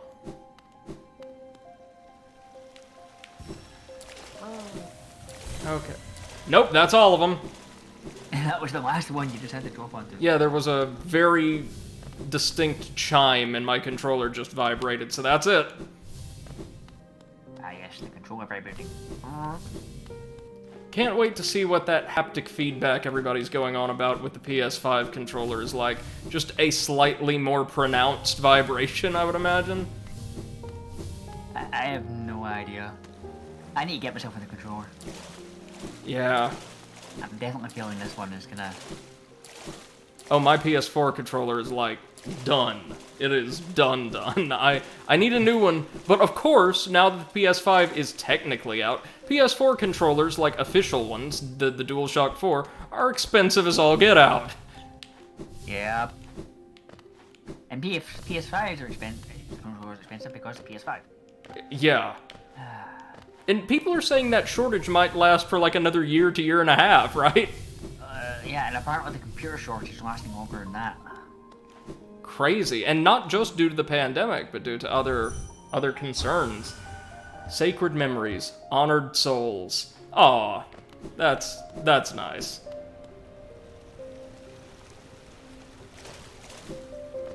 Well, thanks for the idol, I guess. I also think it's really sweet that the devs actually put a character here just to discourage, like, abuse of the backers' phantoms. Yeah, it's just like, okay, guys, if you hurt our backers, bad things happen. Yeah, that spirit, by the way, is actually invincible, so... So, bad things really do happen. Really bad things. Yeah, actually, let's explore that lower left area before we do anything else. No, sorry. There's a casket with a vulnerable lid, so we're going to head to Soul Sanctum first, so that we can get our new move. Val says supposedly it does a very good job with differentiation between far-away rumbling and, like, nearer stimuli. I got you. Plus it has haptic trigger feedback, so trigger pull is harder when you're using a bow. Like, it reflects tension then. Okay. That's interesting. It's not like a system seller to me, but it sounds very intriguing. I would like to see what that feels like. It's not a system seller, but it's a nice step up for the peripheral. Absolutely. Okay, so we want to go to the city storerooms, which will put us right outside Soul Sanctum. Val says, but it's also known to start to have drift after a year. Oh, great. Oh, for fluff's sakes. Remember when drift was only Mario Kart? Oh, yeah. And it was also more or less all there was in Mario Kart, but still. Yeah, but now it's like, it's permeated to everywhere. How is it... I mean, I know mechanically it's far more simple, but how is it, like, back in the late 80s, Nintendo was able to design, a joypad, that still works? Like, I have an original NES controller from, like, the console's first run at home. That sucker still works perfectly. But nowadays, granted, again, they're more complex, but we've got pieces of technology that start to fail after a round or less than a year. That says we didn't respect the drift, now we must be attacked by it all. Yeah. What kind of bugs me is like, okay, so a set of Joy-Cons are, what, $80? Somewhere around there, yeah. And it's like, okay, and then they don't even work properly. Like, right. How do you justify that? Well, see, when you're, like, the only game in town, like, selling or crafting that particular product, you get to do whatever you want with impunity. Yeah. Dreas, any new developments? Oh god, yeah. We've cut down several of the Dream Warrior bosses. We uncovered one that we can't tackle quite yet. It was okay, I was perfectly content taking the hit there. We've gained a new mask's worth of health. We're about to head to the Soul Sanctum, because I know there's, like, a new move we can acquire there. And then we're heading after our first, Dreamer in Fog Canyon. So, like, yeah, things are being done, amazingly. There we go. It also says, fine electronics and newer controllers, plus dealing with analog sticks is much more difficult to make durable than a set of buttons. Well, I know that, but I'm thinking, like, if everything else these companies have been able to produce or implement has become increasingly sophisticated and fine-tuned over the years, which is unquestionably true, you would imagine that they would also become a little bit more adept at not just designing controllers and the like, but also their maintenance and their long-term prospects, right? That's what I would think, and up until at least DualShock 3, in the case of PlayStation, the family of systems I'm most familiar with, that seemed to be true. But the last couple of console generations seem to have started having really pronounced problems. Yeah, I mean, like, my PS2 controller still mostly works. Yeah, same here. My GameCube controller still works, my N64 controller works like a charm.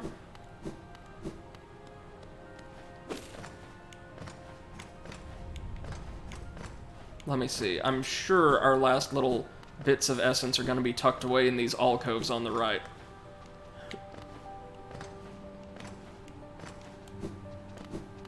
Yep. Hello, Husks. Goodbye, Husks. We're gonna come up just short of, like, the 500 we need for the upgrade. You're gonna get, like, 499. Yeah, is that all of them? Yes, it is. I had no idea this was here. We just kind of lucked into it. Thus, is building with Arduinos and breadboards has taught me this. Oh, nice. Promise plenty. Souls to serve. Soul twisted. That sounds like the development process of Immortal Unchained, alright? Yeah, but there was no soul in that game. Well, can you believe that originally it was meant to be like pseudo-open world, like stretching across 9 distinct worlds? Like, kudos for ambition, but woof! Yeah, ambition must be tempered with expectation. Yeah, reasonable expectations. Dre says, considering Game Boys can survive a bomb, you'd think Nintendo would want to maintain a good standard of quality. Yeah, and correct me if I'm wrong, I've heard a little bit about Joy-Con drift. It's not as bad as, like, other modern controllers' potential problems with drift are, right? Like, still a problem, just not as much of one. I don't use my Switch super much, so I'm not sure. But I have heard that I think all the big companies now just have the same kind of. Like I hear it similarly with everything. Oh yikes. Okay, let's do this to ourselves. The Soul Sanctum. Val says, unfortunately, having to deal with that level of fine input technology, it'll probably never be as durable as past generations. Now that seems reasonable. Plus, obviously, to cut down on console costs, so the controllers don't cost even more than $60, they're using cheaper materials. We just need to reach a point where we control technology with our minds, and everything will be fine. Yeah, that is true. Like, materials are now much more expensive. Oh yeah, absolutely. It's kind of the same vein of why they can't actually make a phone that's as durable as the old Nokia where you could run over with a tank and it still works. Right! Val says inflation has caused materials to become a lot more of a commodity. Yep, and Valve is already one step ahead of you. Well, yes, but they're never going to be 3 steps ahead of me, so I'm happy with that. No. Not even half of the 3 steps. So, welcome to the kingdom's locus of magical research. The Soul Sanctum. Oh god. This is home to a great big college of Seath analogs. Soul scholars who were eventually ostracized from the kingdom they are located directly in the center of, because they were abducting sentient bugs off of the street and performing experiments on them in order to harness the energies of their souls more effectively. Oh yeah, and those things, that little mini-boss from earlier, they're regular enemies now. Oh yeah, that little boss, yeah. Fortunately, with our new nail, they go down pretty quickly, and there's canisters of soul all over the place. Val says they can't quite count to 3. Either they can't, or just stubbornly refuse to at this point. You know, I think it's becoming new at this point. You know what I just thought of, and I hate myself for this pun, but I also love it. After every boss fight, a text box should come up saying, "Nailed it!" Oh my god, that would be great! Oh, I would say add it to the sequel, but we don't get to use a nail in the sequel, as far as I'm aware. Oh, that'd be so funny. Val says, bro, this place reminds me of Bergenworth College. Yeah, a little bit.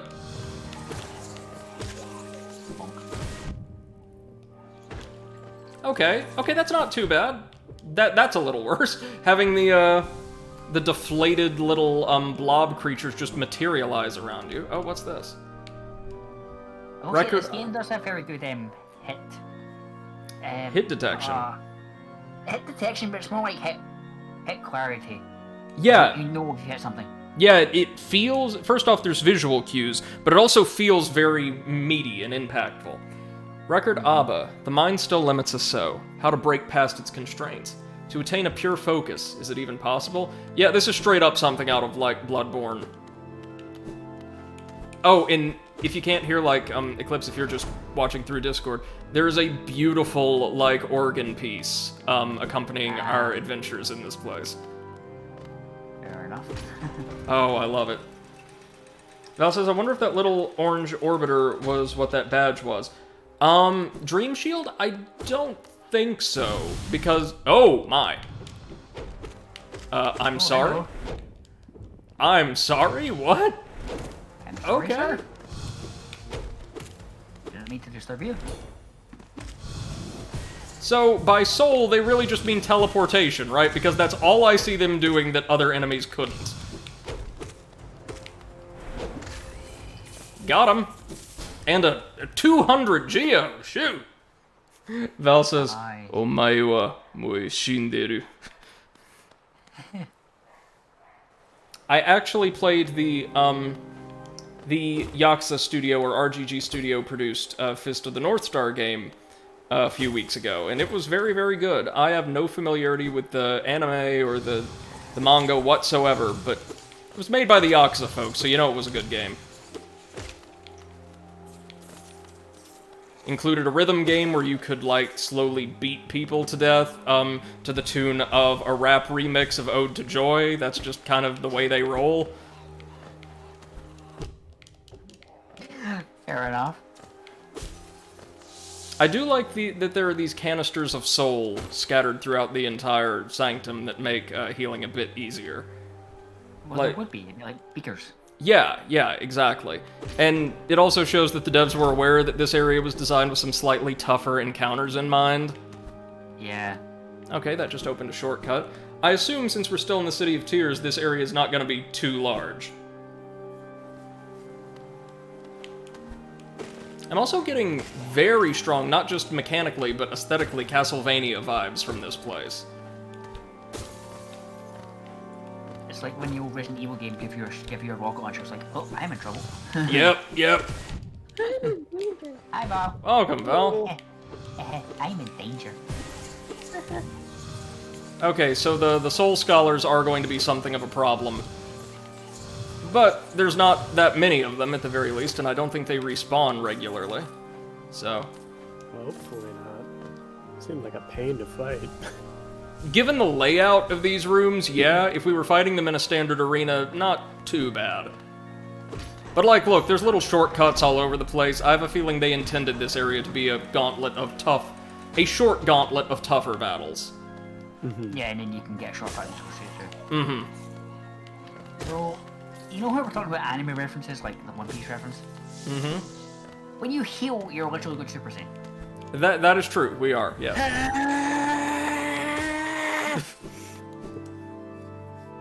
Good grief. I believe... Like 5 hours of screaming.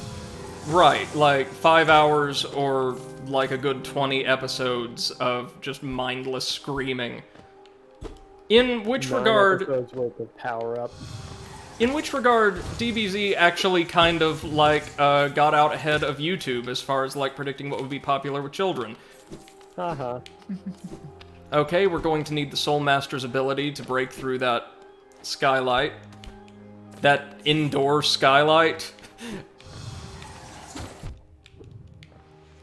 Indoor floor skylight. Well, yeah, like, that's clearly what it is. It's not like just a panel in a testing chamber ceiling or something like that. But it's... The architecture of this city is fascinating because certain buildings seem so large and cavernous that they have completely separate buildings or structures inside of them. It's a simulation inside a simulation inside a simulation. Indeed. That's like 4 layers deep of simulation. Now, let's see. Is this where we came from? I'm not sure. Yeah, it is. Okay. Very nice. If I recall correctly, we might fight Soul Master just because I've seen, you know, boss run videos before. On the roof?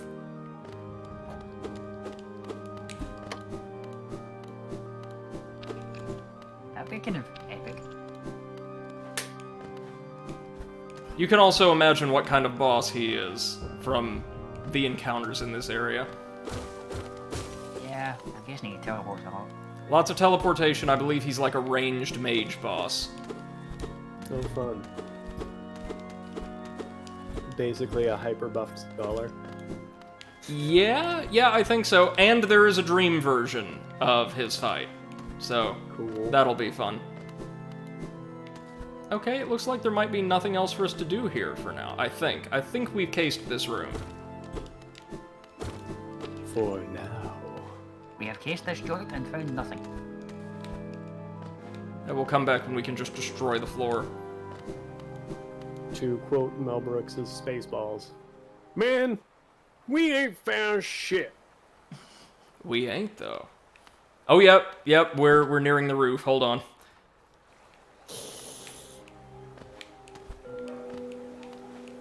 Ah, here we go.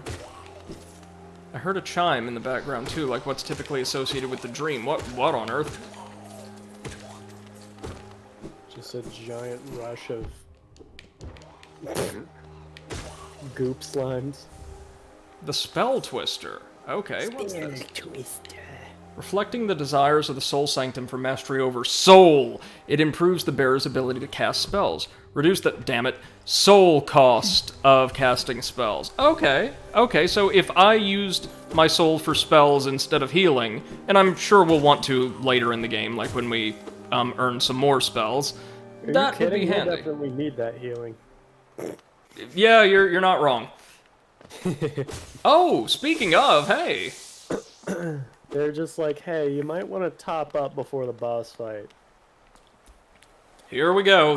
This is gonna be rough, from what I've heard.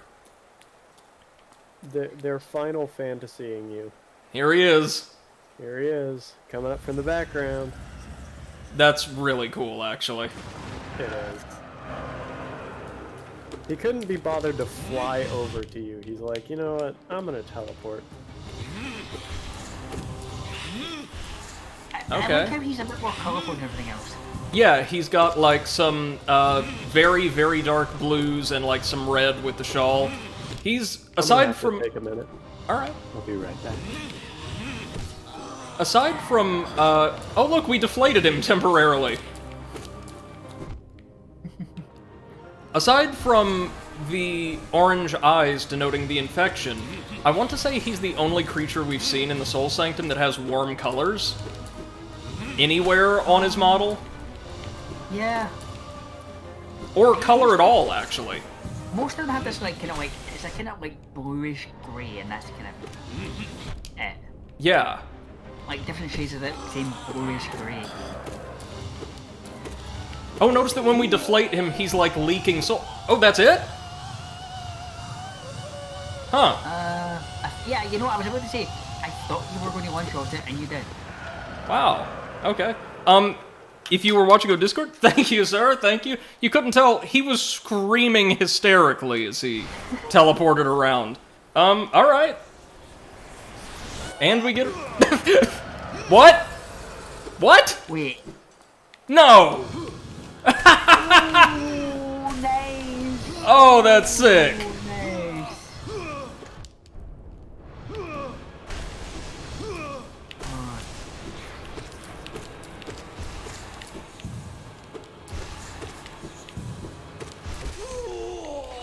Now we got the journal entry. He's dead. Oh, that was great! That was good.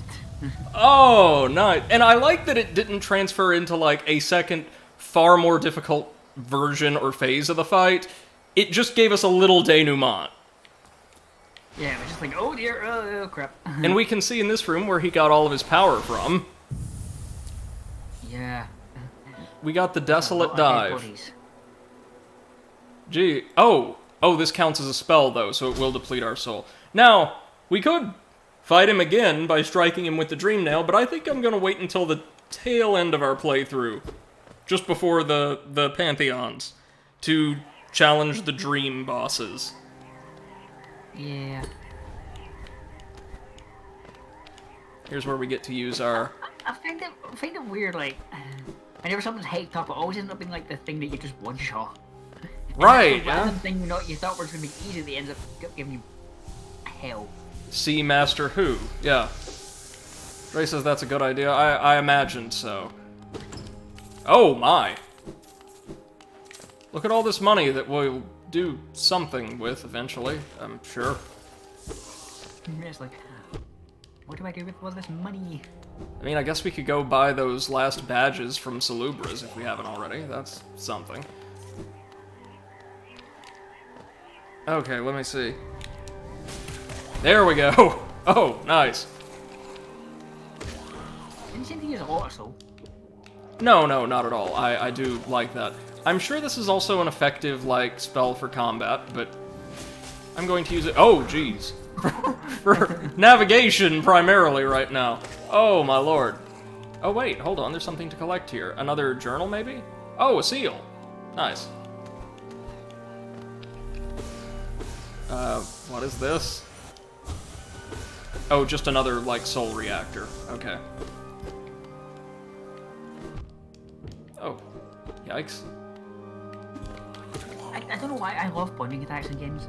They're just so satisfying. Oh, me too. Very, very visceral. I love it. Oh, right. A weak floor we can smash straight through. Hold on. I saw a grub up there. Let no grub go unrescued. We will rescue every grub. Well, the standard enemies in the Soul Sanctum can't do jack, can they? They're just these depleted, like, little husks. Dre says it gives you a couple invincibility frames when you use it, along with being fairly strong. Okay. That sounds good to me. Iframes, we have missed you. Indeed. Can't wait to get the super dash. Let's go get our little grub buddy out of here. Look at this place, though. This is where all of their victims ended up. It's like leveling your adaptability in Dark Souls 2. Yeah. I still hate that stat. I hate that stat with a passion. And of course, in a roundabout way, that was one of the few things that the dev team for Dark Souls 3 looked at and said, hey, we might want to keep this. Yeah, they kept this vitality split. The vitality endurance split. Which is ridiculous to me, but Yeah. it's like they hated everything else about Dark Souls 2. You know, I wouldn't mind it so much if endurance gave you a little bit. Yeah. And then you had another stat that did it more. Like, you really wanted to have a lot of equipment. Okay, fair enough, but the fact you had to level it to get any was ridiculous. You are absolutely right. Yeah. Oh, look where we are. Because even going butt naked, to use a decently sized weapon, I had to pump in vitality. It's like, what? I'm butt naked. And, like, in your Neo run, you will see the amount of stat requirements for gear can get a little ridiculous pretty quickly, especially for, like, the challenge run you're going for. Because, it's not just like, oh, you need 1 or 2 stats to wear certain armor or wield certain weapons. No, every single piece of armor in that game has usually 1 or 2 stats required to wear it. And they can be different. Dre says you don't have to jump to use the spell. Well, I know, it just feels more satisfying that way. Yeah. Just feels right, you know? Now let me see. Well, first things first, I think I might want to go crack open that casket in the resting grounds, just to see what we've got there. Also, we didn't happen to get any juice from him, right? No. We're making great progress tonight, gang. Also, a small thing about Neo. You know how the dual swords? Yeah. I really, really wish that the secondary sword was a bit smaller. Yeah, I could see that if it functioned more like an offhand dagger or parrying edge or something. Or like a wakizashi or something. Yeah. Because two basically katanas, which by the way are two-handed swords. Like, yep. They are two-handed swords. You'd probably hit them against each other.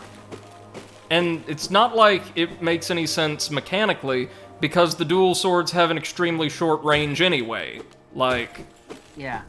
Like, make them, like, a bit shorter, so they're actually one-handed swords. Ooh. Because the way I see, and they don't use it in combat. The way I would use a dual sword is block with one, then going with the other. But what you see is people slashing with both at once in the same plane. It's like, what the fuck is that doing? I mean, I guess it could be justified in the context of something like Neo, where you're primarily fighting these, like, bestial enemies that don't guard. But if you were fighting something that doesn't guard, fair enough. If you were fighting, well, then again, if you were fighting half the monsters in Neo, something like a katana would be useless, but... Yeah. If you're not just going for straight flesh or through cloth, you're in a really bad spot. It can go through like really light armor, like maybe like a bit of leather, you know. But, like, against not something mail or like, anything. if you recall from Seth's playthrough, Gashadokuro, the giant skeleton golem. Like, against that, it'd be useless. Yeah, you'd want a mace or something. Like a really big hammer. Or a bomb. Yeah, an RPG. Well, they get really creative with some weapon choices in Neo, and especially in the sequel, they give you some really cool options for I primary like the weapons. idea of them having muskets. That's a really cool idea to throw into it. Oh, yeah, yeah. Flintlocks. There are 3 classes of ranged weapon in Neo 1, and they all unfortunately scale with different stats, but you will find one that works for you. I actually always preferred the bow, because while the matchlocks deal a great deal of damage, I want to say their range is actually a little bit shorter, which is roughly historically accurate, right? Yeah, because if you're shooting them with a matchlock, you're not going to hit them after 40 feet. No, not at all. And very early on, I think there's a small chance in the Tower of London to get a touch paper musket from one of the guards. I never got one. I think I did anyway. And a musket would be ineffective, probably, honestly, at around like 2 or 3 feet, probably. Okay, let's see. Where to? Maybe... Wait, you've got someone to stick up with a musket. It's like, you feeling lucky, punk? Yeah, actually. Yeah, like, odds are good it's going to explode in your hands or something. Let's head to the crossroads really quickly to buy the badges from Salubra, if I didn't already. And then... Well, did we? Hold on, let me see. I would recognize at least one of them. No, I don't think we did. Then we'll head to the resting grounds, and then on to Fog Canyon, finally.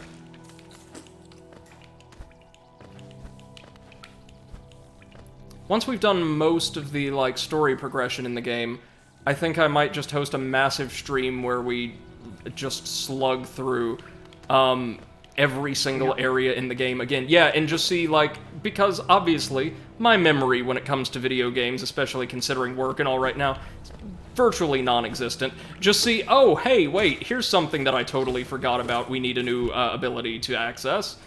Well, hey.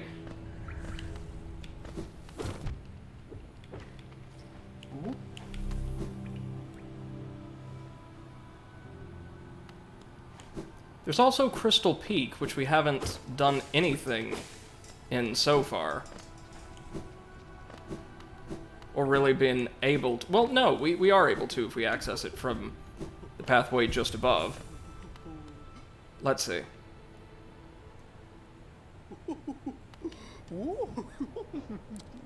Oh, yeah, no, we can buy all of these. Lifeblood Heart, sure, we'll take it. Shaman Stone, we'll take it. And the Quick Focus, yeah, why not? Just throw them all on the pyre. Okay, if we get 2 more badges, we get an additional notch. And 9 more for a second. We need those charm notches. Was that a non-bug? No, I think she's meant to be some kind of, maybe like an annelid or a slug or something like that. Well, no. We see this universe's rendition of a slug later on. She was not. But I'm not entirely sure what she would be.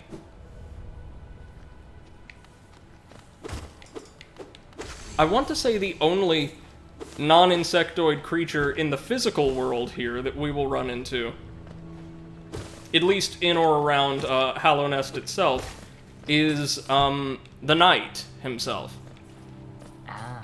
Who is just nondescript, and a nondescript, like, effigy of a bug.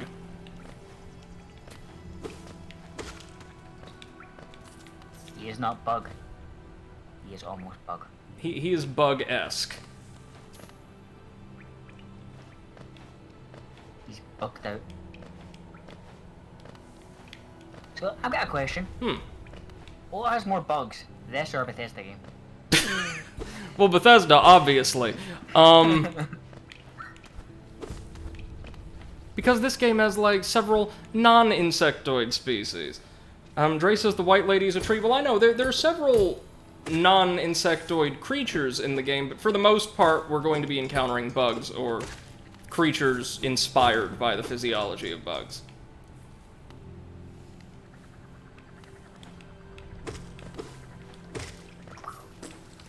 Invertebrates, shall we say. Yeah, exactly. Now, I'm fairly certain the setting of the sequel is going to get just a little more diverse. Based on what little I've seen, again, I want to go into that experience as blind about the setting and all that as I can. That game is going to have over 150 new types of enemies and bosses to encounter. It's going to be set in a totally different kingdom, based around, like, a very, very severe religious confession. A kingdom of silk and song. With a lot of very warm colors in its predominant color palette. Like, from what I've seen, there's a lot of oranges and golds in, like, areas and creatures alike. Nice. Okay, here we are.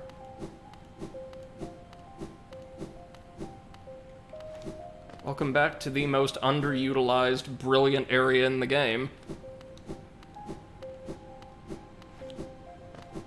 We'll get around to those dreamers in time. Now I'm thinking.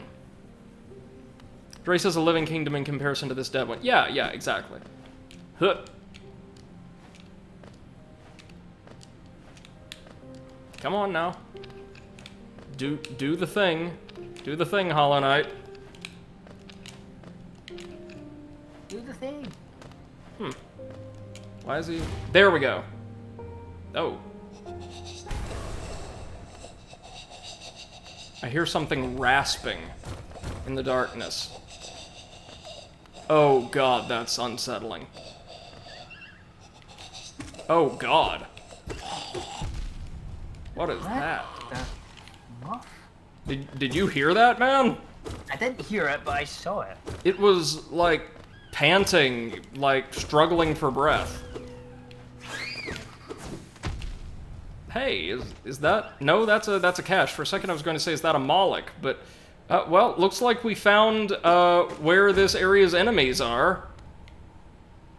Yep. Okay. Oh. There's something always unsettling about enemies who are more in pain from their existence than you. Yeah. Yeah, but is there... Aside from that cache, is there anything else down here?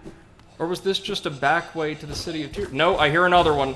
Oh shit, I hear another one. Hey, how you doing? So they're not that strong, and they've just got the one attack, but creepy. Oh, and I hear another. Yay. And the explosive bats. Good. Oh, but the bat took out the nightmare creature. Excellent. Be free, little grub. Get away from this place. Oh. Yeah. Oh god, the resting grounds were so pleasant on the surface. What are those, in fact? Hold on. If it's pleasant on the surface, then right, there's something wrong underneath. Yeah. Entombed husk. Mummified remains deformed and enraged by infection. Great. Fun for the whole family. Ooh! Yeah.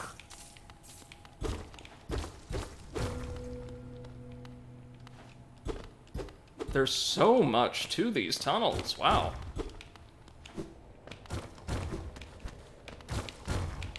Oh, shit. I had a feeling there were going to be more spikes there. I just thought I could get out of the way in time. Alright. What's in... Oh, good. Oh, here another one. Oh, there it is. Good. They seem to not be able to attack above them at all. No, a lot of enemies can't. Oh, journal. Nice. So dark. Yep. Was that a young dead one of them or something? Looked like the same species. Yeah, just much smaller. Oh. Oh, it's the snail shamans. Let me rest. Alright, fine. I'll just take this badge with us. Thanks. Soul Eater! Hold on now. Soul Eater. Forgotten Shaman artifact used to draw soul from still living creatures. Greatly increases the amount of soul gained when striking an enemy with the nail. Look at the cost, though. God. 4. The soul catcher is only 2, but man, that would make the rest of the game painless. So, Yeah, you would get so much more healing. what we need to do is get at least one more notch. Or 2. I'm fairly certain there's a couple different ways we can earn notches in this game.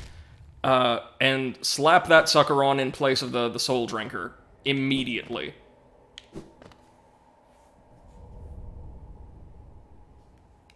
Hold on just a second. Got a message I have to respond to. Sorry, folks. Okie dokie dokie.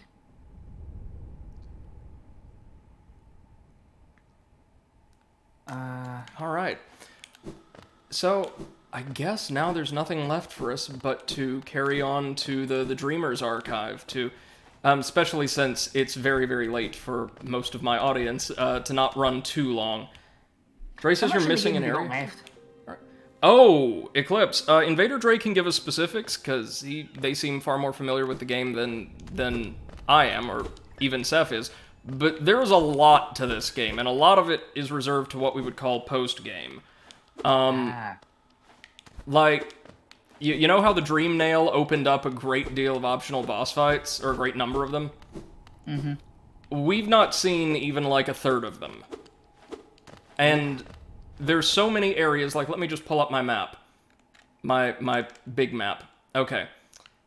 There might be one more boss in the Crossroads. Map. Welcome back. Welcome back. 1 or 2 bosses and an entire, like, secret area in the Green Path. There's gardens down here we haven't explored at all. Fog Canyon has a couple of bosses all to its own, and one of the Dreamers. We've not done half a Deep Nest. There's that fucking goddamn ancient basin down here that we're gonna have to navigate. There's an entire area past the kingdom over to the right. And there's Crystal Peak up here. So, and then there's the DLC areas and events. One of them causes our little hub zone, the town of Dirtmouth, to be overrun by a unique faction. It's always nice when they fuck with your hub. It won't take any of our services away, I don't believe. Just like Dark Souls. Hey, so that hidden area, was that a corpse that you could hit with the Dream Nail? No. Originally, there was well, we can for a little bit of dialogue, but it gave us, a Wanderer's Journal that we can sell for about 200 Geo. Oh, okay. But the Snail Shaman gave us probably the best badge in the game. We just need to take steps to acquire it. Dre will come back for the secret area later, but I have noted that there's something more here. Thank you. Noted. I definitely hear something mewling around. Andre, we do want to keep backseating and help to a minimum here on the stream, if you would be so kind. Yeah, I found out a couple things from, like, accessing a TV Tropes page for extra details, but that's it. Oh! Just kind of minimal spoilers and stuff. Ooh, that was painful. That looks like it sucks. Oh, it does. Those Oh, and there's another not one. Cool. Yeah, they're essentially Shriekback bats from Metroid! Oh, we can crack this open. Nice. Raises Belfry. Alright. What's this? Oh! Yeah, very nice. Very, very nice. A seal. We could sell these for just north of 400. Notice that when we hit low HP, we start leaking. Like, we start seeping darkness from our mask.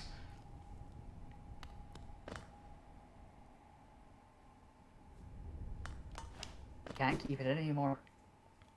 Poor guy. Oh, wait. No, shoot. There are guards on the very outskirts.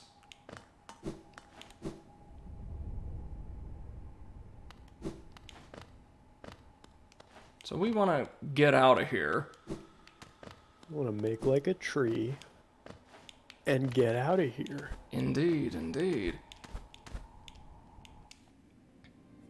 So we're going to Fog Yeah. Canyon next. I assume we can't smash through this one. Get the bug out of here. Come on now. Oh, maybe we don't have enough soul. Doesn't matter. We're good. Oh well.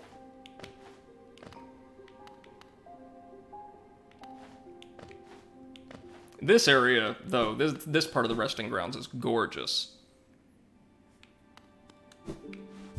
Can't get enough of it, or its background music, for that matter. Yeah, there's still a couple areas we have to explore here. The only area I'm not looking forward to exploring is the Ancient Basin, which, according to my physical map, is actually where the king's palace is, so it makes sense that the king hasn't been seen in ages, because he actually lives far, far beneath his city. And kind of delegates, as I understand it. So Which I suppose is not too far off from, you know, like ancient medieval kind of stuff. They would often have bunkers and would have their, what are they called? Chamberlains and servants run most of the messages and kind of run the kingdom from the shadows at Yep. times of war and siege.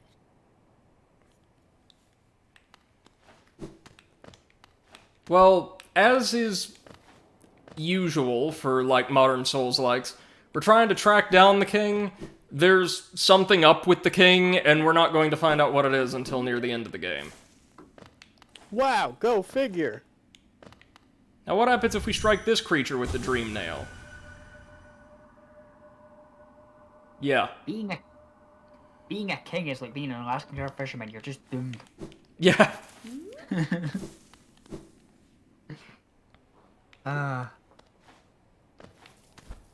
I just wanted to run a kingdom, but no, there had to be a curse. I had to die.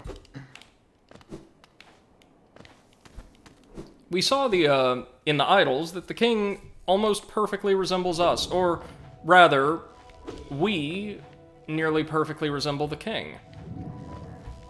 By design, of course. Ah, the good old bank. Should we just go ahead and get this over with? Geo. Yeah, I'll make a deposit just so we can complete the quest line. We need exactly 25.50 in the bank.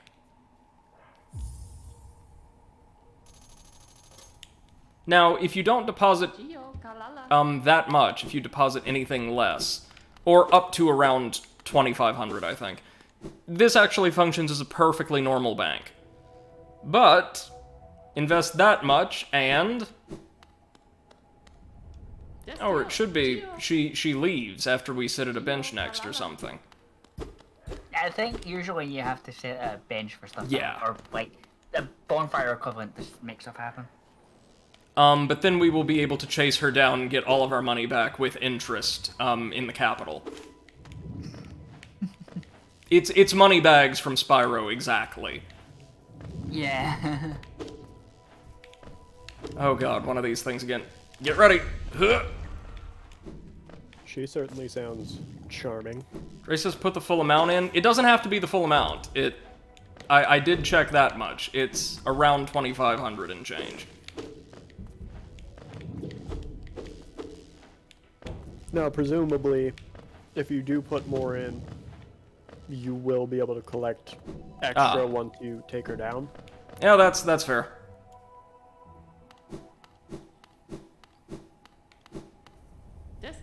Geo. Leave. There you go, almost everything I got. Geo Kalala. Quote unquote bank.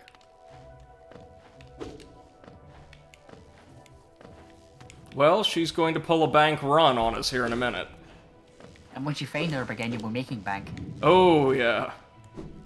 And again, she's gonna be in the capital, which we've explored most of at this point, certainly like the public areas. And yeah, Val, you had it right. Dre says if you have more in the bank. Yeah, that makes sense. That checks out. Risk reward.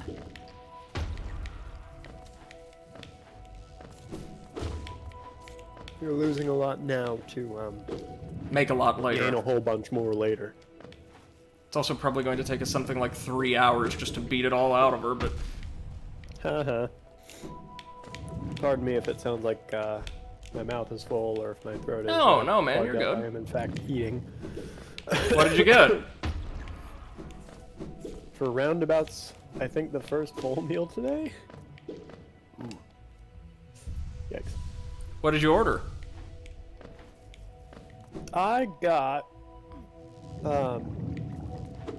it's apparently a service that is only on food and rideshare. Like a ghost kitchen. Yeah, pretty much. It's called Just Wings. Yeah, I've heard about them. And there's actually one of their production sites, apparently at the Rivergate Mall, which Oh, I'm wow. right next to. Yeah, I used to go there, or to that mall, I should say, with my family all the time when I was younger. And back when it was actually a mall worth going to. And not just like a husk where people go to fight over, like, used VHS tapes from 30 years ago. Pretty much. Yeah. They do have one of the best clothiers in the region, though. Oh, I hear Cornifer.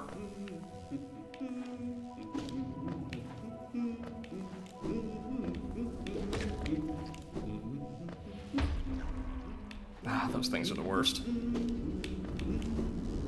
Oh, that's right, we can't access it because of this thing. Shoot.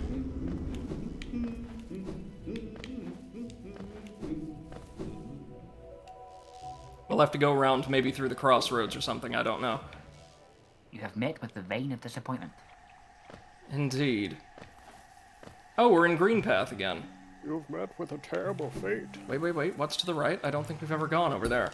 Hold up.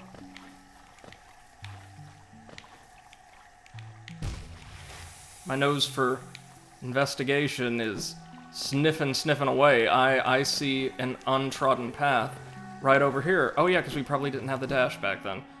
Now, Brady, I'm not much of a directionally gifted person, but I believe that is in fact left and not Left, right. sorry, right. This is right up there with the trees made out of wood moment. You're right. Yeah, no, your right is left. Oh, Yeah, that's what That she looks is. like an enemy. yeah, here's one of the bosses I mentioned missing earlier. It's just a large version of, like, the Moss Creeper, but if you run into this thing early game like I did, my one partial playthrough, it can be pretty nasty. It's a lot like running into the Hydra in Souls 1. Mm-hmm. Yeah. You run into the forest and you're like, oh, this looks fun. Here we go. But with nail hopping and dashing, this should not be bad at all. Oh, and of course soul drinking, my favorite activity in this game. Nail hop in action. And it's dead. Wait, you beat a boss? Nailed it. There you go! Thank you. Oh, look at them all. Yeah, that's right, you better run. Run, coward. Ye bastards. You old cowards don't even hop nails. Joy says this thing scared me the first time I played. Yeah, I had to fight it without our crazy dash or other fun super moves, and I'll say this. When you're here with just a handful of masks and none of those moves in your repertoire, it can be kind of tough, especially if you know you're new to the game and you're still learning your way around. Yeah. With Yeah. the super nail though, yeah, nothing. What I find interesting about Hollow Knight compared to other Souls-likes is fundamentally in other Souls-likes the game does not change. Yeah. You don't get like a super dash, you don't get like extra range, you don't get like, you get extra spells and stuff. But you get extra weapon sets. But fundamentally, the gameplay does not change, whereas in this, like... Yeah, you your can get ability that capabilities don't change. Yeah, you can get an ability that just makes a boss that would be challenging earlier just like a complete cakewalk. I think that's because this game draws way more heavily on Metroidvania roots than a lot of other Souls-likes do. Mechanically, I mean. Not just in terms of inspiration for its world building. And yeah, look, there's an entire, like, semi-hidden area over here that we never even noticed before. That is so cool. Yeah? If you want to try another kind of Metroidvania, I guess it's kind of mixed with Devil May Cry, so like combos and all that kind of stuff. I would recommend Dust and Elysium Tale. Really? Yeah, I've heard lots of good things. It was quite fun when I played it for a little bit. I ended up stopping because of either work or other responsibilities, but it was fun for while I was playing it. I'll have to check it out. Thanks for the recommendation, man. Yeah, I really want to start up again. But it definitely has kind of the same... It's got the same feel as a like Street Fighter or Devil May Cry. You know, you've got your combo meters, etc. You get special moves as you progress, and of course, as with its Metroidvania roots, you also get a lot of transversal type attacks. Which I adore. And the story, from what I remember of it, was actually fairly strong.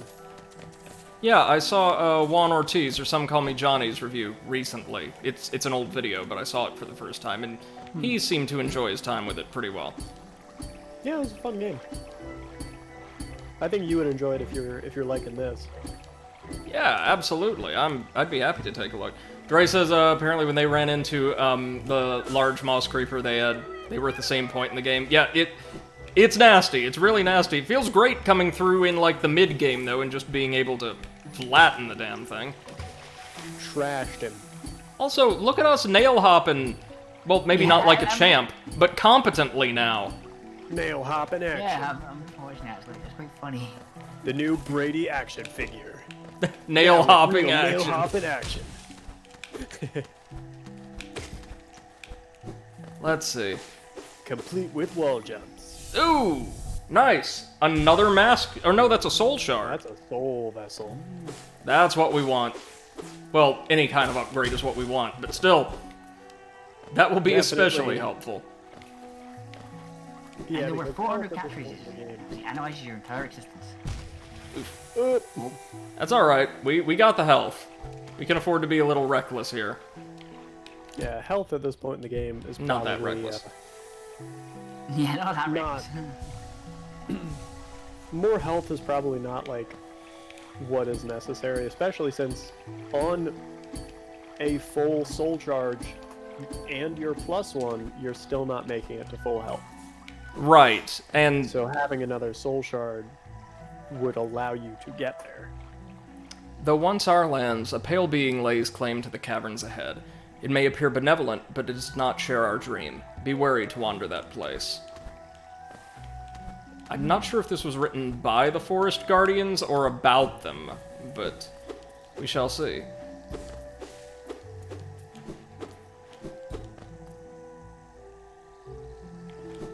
There's one area we can't quite traverse just yet.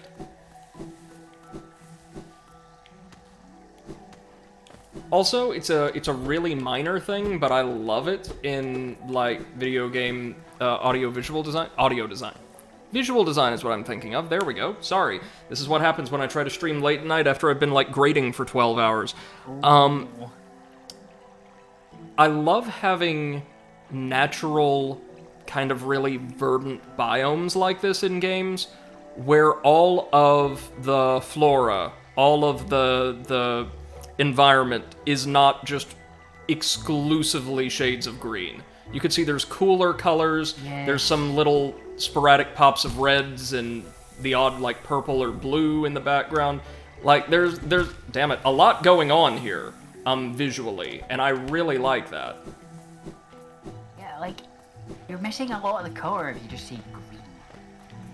And unfortunately, that's how a lot of video game forests and the like are designed. Yeah.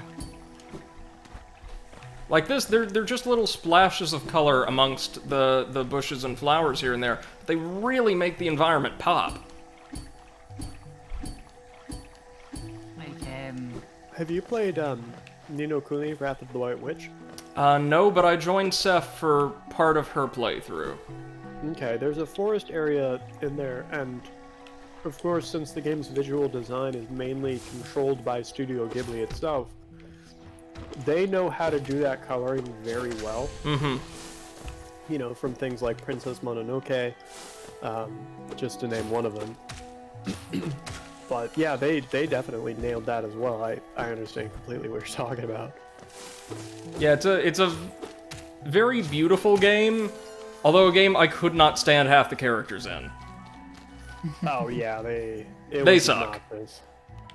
Mr. Drippy, one of the worst, most, like, troublesome characters in a game I've seen in some time. He looked disturbing as well, like... Yeah. Hello, I'm a small elephant in overalls, and I've got a stupid accent. Yeah, it's like somebody was trying to do every Commonwealth accent at once. I know it's meant to be one very specific dialect, but it just sounded a bit off to me because of the way it was exaggerated. What is meant to be and what is are two entirely different things. Yes. Oh, could serve as a great, like, tagline for Immortal Unchained.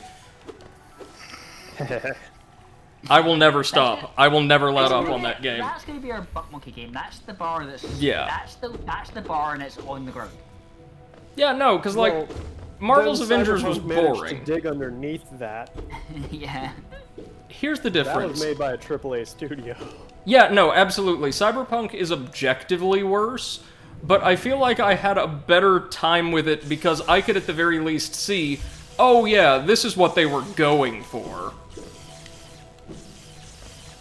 Yeah, in Immortal Unchained, you could barely figure out what you were meant to be doing, what, you know, the bosses were meant to be weak to, etc., etc.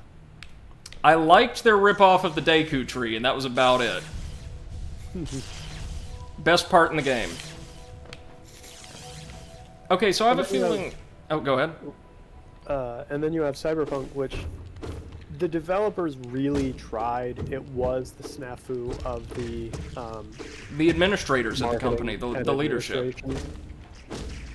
It was them tampering with stuff that really, really, really ruined it. Yeah, absolutely. As I understand it, something like 2/3 of the game's budget, no joke, 2/3 went to marketing. Mm-hmm. Which... We were just talking about budget problems, aren't we? Yeah, no, like, Cyberpunk had a massive budget, but almost all of it went towards letting people know that Cyberpunk is a thing, which, you don't have to worry about anymore. Oh yeah, they know. And very little of which was dedicated, relatively speaking, to supporting developers, which was quite unfortunate. Yeah, and then you look at Bethesda, who clearly does not care and will continue to spout out the same video game on the same, what is it, like an 11-year-old engine. Well, this is an 11-plus-year-old iteration of an engine that itself is over 20 years old at this point. Yeah. Like, yeah, so Bethesda will continue to spit out games that are exactly the same on the same exact engine time and time again, and then say, oh, it just works. There's no way that you can disagree with us. No, sorry. Buy our game. We made your childhood, so don't argue with us. Buy our game for the 20th time. On your toaster, on your phone, on your fucking Alexa. Oh, what is this? This As looks... opposed to Cyberpunk, which the devs were in the right spot. Obviously, the marketing team did not do what they were supposed to do very well at all. Overgrown mound. This... What we were talking about a bit earlier, Val, was the Legend of Sparrow series, where they didn't have a great budget, and they blew about 90% of it on voice actors. Yeah, it's unfortunate. So this looks like a snail shaman enclave, and... shit. This is gonna be tricky.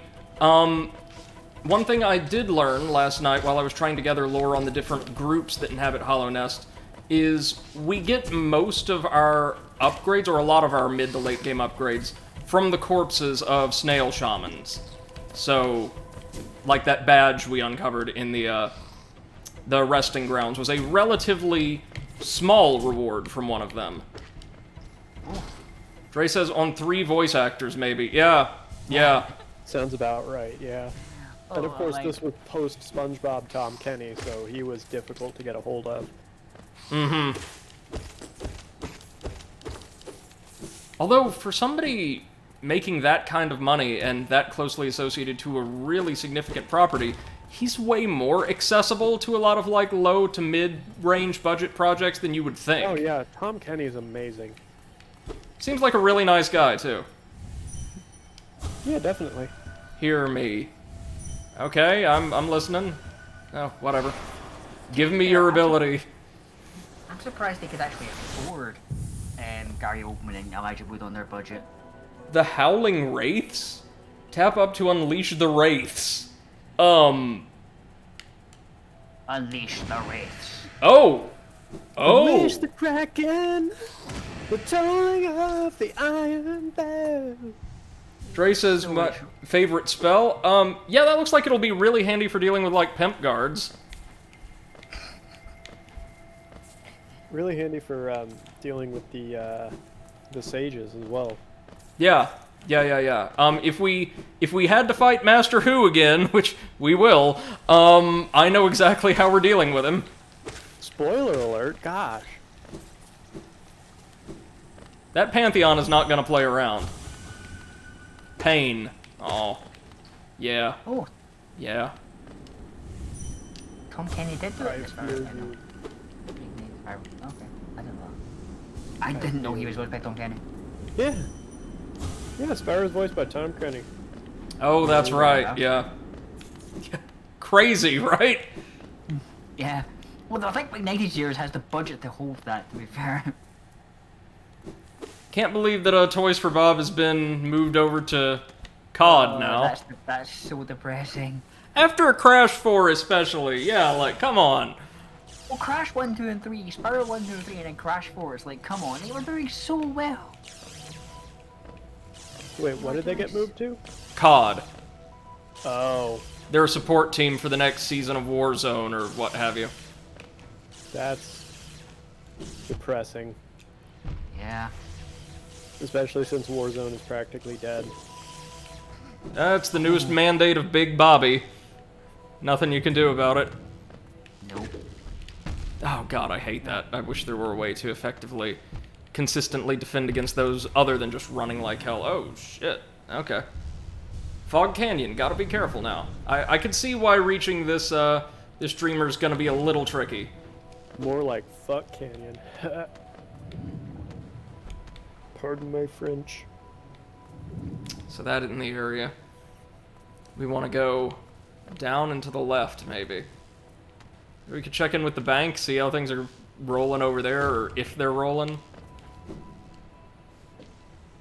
Are you rolling in the dough yet? Rolling more than your average Dark Souls playthrough. I don't think it's possible. I think it's amazing that some people are trying to do, like, and have successfully done, like, no dodge runs of Souls games. That is insane to me, like... No dodge, no sprint, naked, unarmed, nameless king. Ugh. Oh, He does the entire fight in about 40 minutes and does not take a single hit. I could never manage that myself. Never. What surprises me that the third case mechanics actually allow for that. Yeah. Like, I'm surprised the boss's AI doesn't just force you to dodge at some points. Well, I guess it could work with the Nameless King. The King of the Storm, I have a harder time believing than the Nameless King. Because at the very least, the Nameless King is difficult because he has delays in all of his telegraphs. Yeah. Like, really significant ones. King of the Storm is like, if you're not dodging, his fire attacks got you. Yeah. You're done. You've got to exploit AI patterns or something like that to pull off no, those he kind of does. runs. Yeah. Although it's not the kind of exploitation that you would think. It's more so keeping proper distance, which I guess you should be doing anyway, but keeping proper Yeah. distance in order to bait certain attacks out. Yeah. Because if you know exactly how far away you should be for a certain attack to proc, you pretty much have the game on lock. Right, right. So, you know, if you if you get to proper distance and then, you know, let his attack chain roll out, then you have a little bit of time to attack before his next aggro chain occurs. Right. Because, you know, everything is cyclical. Okay, so I don't think we're going to be able to access Fog Canyon, or all of it at the very least, until we hack our way through that barrier of darkness. So, tell you what, why don't we instead head on over to the city again and see if we can't tackle the dreamer who's living there. Starting to sound like Lego Batman. Darkness! No parents! I remember Lego Batman most for completely bizarre, like, anti-thematic Michael Jackson quotes delivered in a comical deadpan. If you want to make the world a better place, take a look at yourself and make the change. Who? A friend dragged me to see that movie when it was released. I'm not much of an animated film person, but it was surprisingly enjoyable for what it was. I never actually went to see it. I was thinking about it and just something like stopped me going to it and I just never got around to it. It was cute. It was very cute. Yeah. Let's see if the hunter will give us any rewards based on how much of the journal we filled out. Probably not, but he does give us a reward when we've gathered them all. Yeah, it's a very sarcastic film. So if you enjoy sarcasm and tongue-in-cheek humor, I would recommend it. Nah, I'm not good with sarcasm. No way. I should have immediately realized my snafu. Huh. Huh.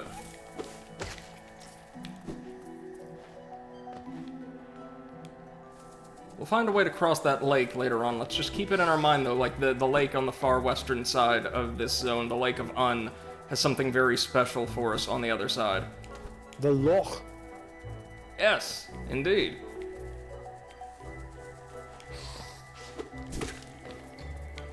What I find kind of like interesting is in Dark Souls it was kind of like the corpses were around to like signify like a battle or something. Mm-hmm. Here it's just like no, they're just there. Like shit just went to hell everywhere. Well, yeah, because of this plague, and also the fact that there are a lot of natural predators in this world, lots of bugs are just kind of dropping dead all over the place. Yeah, it's not like a war that you can get like a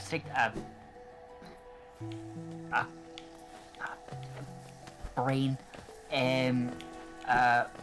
concentrated event. It's just like, oh no, you're going to just die randomly. Right, because the God of Light is causing some serious trouble throughout the entire world. As I understand it, the Dark God isn't much better, but is also far, far weaker in this particular setting. And there's only a couple areas where the plague hasn't taken root. One of them is the Mantis Village and the Fungal Waste. There isn't a lot of corruption in Deep Nest, believe it or not, because the locals in Deep Nest are just so incredibly violent that, well, infected creatures couldn't really establish a foothold. Yeah, and I want to say there's one or two other. The Hive. The plague I don't think has taken root in the Hive extensively. Dreas, have you found Hornet again yet? Don't remember if you said you had. If you're talking about what I know is another fight against her, no. I've not. We're going to go try to infiltrate the tower in the City of Tears now, though. Since, looks like we need a little something else to investigate the rest of Fog Canyon.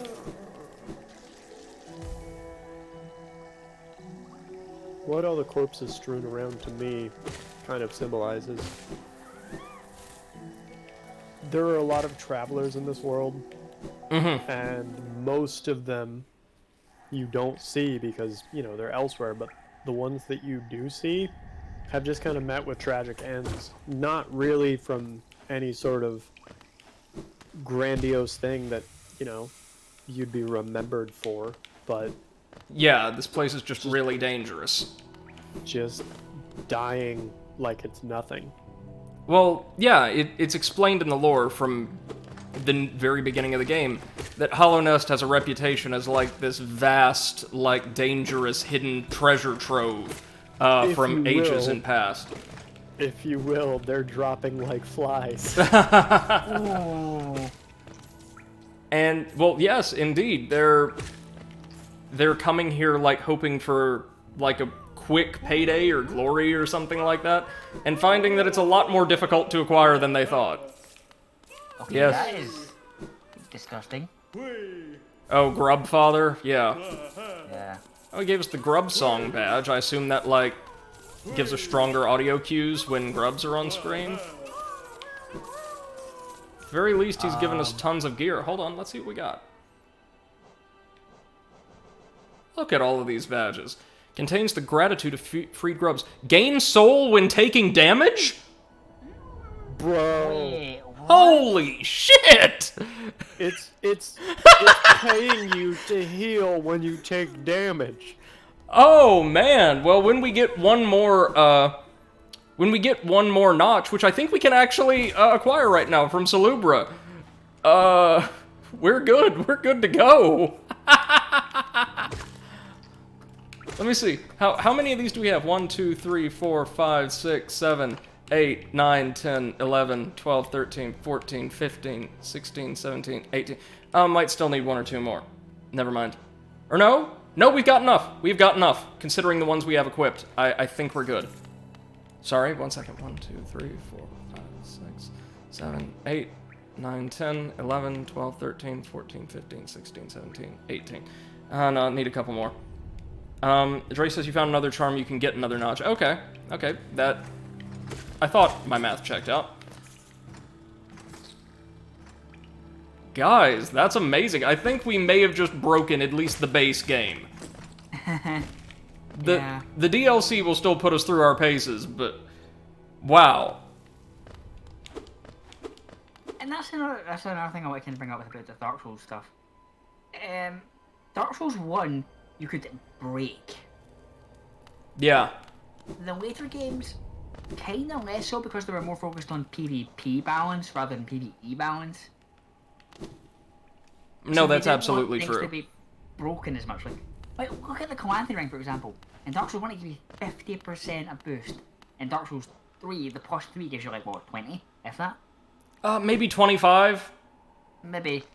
But, you know, like, you get it 35. much later. It's way weaker. Yes, you get more ring slots, but the ring slots barely... Like, Havel's Ring in Dark Souls 3 is a joke. Yeah. Yeah, compared to the first game especially, it really is. Not even compared to the first game, though. It weighs about half what it gives you. It's insane. That's a joke. Havel's Ring is only good when in conjunction with the Favor and Protection Ring. Yep. So at that point, you're back down to 2 ring slots of Dark Souls 1. Yeah. Because with 2 rings slots you're using, you're just like using 2 ring slots to do 1 Dark Souls 1 ring slot. Yep. Though, to be fair, if you've got both Havel's Ring and the Ring of Favor and Protection, far less so in 3 than in 1, you're set. Like... Oh yeah, easily. Especially if you run lighter dex-based builds like I do, those two are more or less... Shut up, Ray. No, I was going to say those two are more or less absolutely necessary. Like, it's not like, oh, fun little accoutrements to augment my playstyle. It renders most of my playstyle possible, that additional carry weight. And, like, the health from the Favor and Protection Ring.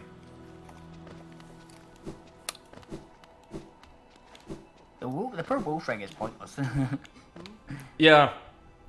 Well, I think the most pointless ring in the entire series is, what, the Calamity Ring? I mean, it's not pointless if you want to do challenge runs. Hi. Well, that's fair, but I mean, like, mechanically speaking. Mechanically, it's pointless.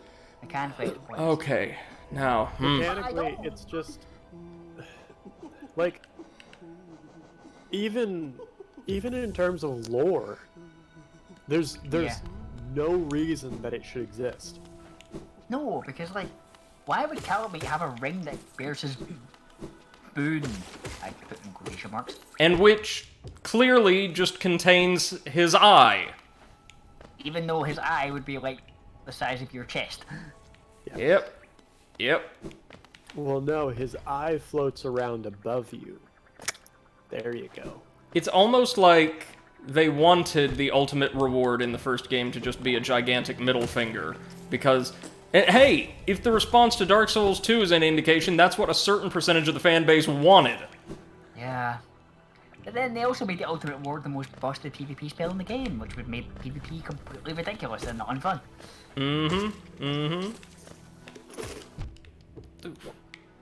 Dark magic was fun, and then they made it, and then it was in PvP, and it's like, oh, this is not fun anymore. Because it scales with physical damage. Hexes were one of the coolest things, coolest additions, like complete mechanical additions to Dark Souls 2. And of course they had to remove them because of Dark Souls 2. Yeah, I liked hexes a lot. Like, going out of your way to basically retcon an entire game because it wasn't made by your A-team is kinda shitty. And I don't want to presume too much about individuals, but given how driven the director seems to be for his vision, which is a really, really nice vision, I should say. He's made some of the best games of the past couple console generations. It seems like retconning the entire game because you didn't make it. Like, you would have done something differently. Yeah. And you know what, I just miss power stancing. Oh, so do I. Mm-hmm. Like, I think it was a bit janky sometimes, like, sometimes the hit didn't go off when it should have. Oh, absolutely. But it was fun. I think I like power stance, but I also like the dual wielding aspect of Dark Souls 3 where it's a specific weapon set. Yeah, and they have, like, unique movesets. It's just a bit cleaner, in my opinion. If they could have found a way to do it that way in Souls 2, like, have more movesets than just, oh yes, swing with both swords at once. Swing with both swords at once again. Swing with both swords at once, with feeling this time. Yeah, because, like... And have that be for every sword combination, or, yeah, for every sword combination. I don't know.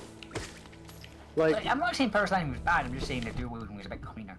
Yeah, definitely. But what I was going to say is, I'm just imagining this. Imagine if Dark Souls 3 had been this, like, really big, like, epic climax between, like, Vendrick's solution and Gwen's solution. Yeah, imagine if anything from Dark Souls 2 survived beyond getting literally thrown in the trash at the end of the world. Yeah. Which is just, oh my god. I'm not, like, a huge fandom person, but how disrespectful is that to the Dark Souls 2 team and fan community? Very, the most visible depiction of anything from the second game, I've talked about this on stream many times, so I'm sorry for treading familiar ground to anybody watching a VOD or anything like that, is Earthen Peak.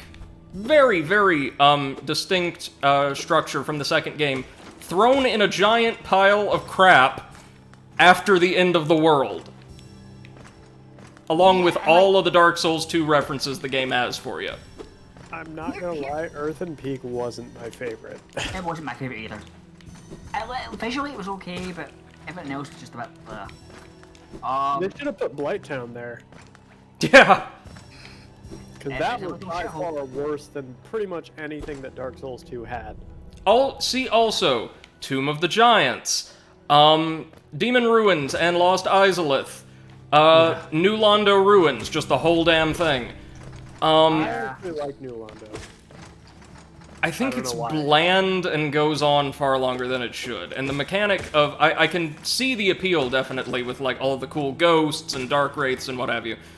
But it feels like it goes on a bit overlong.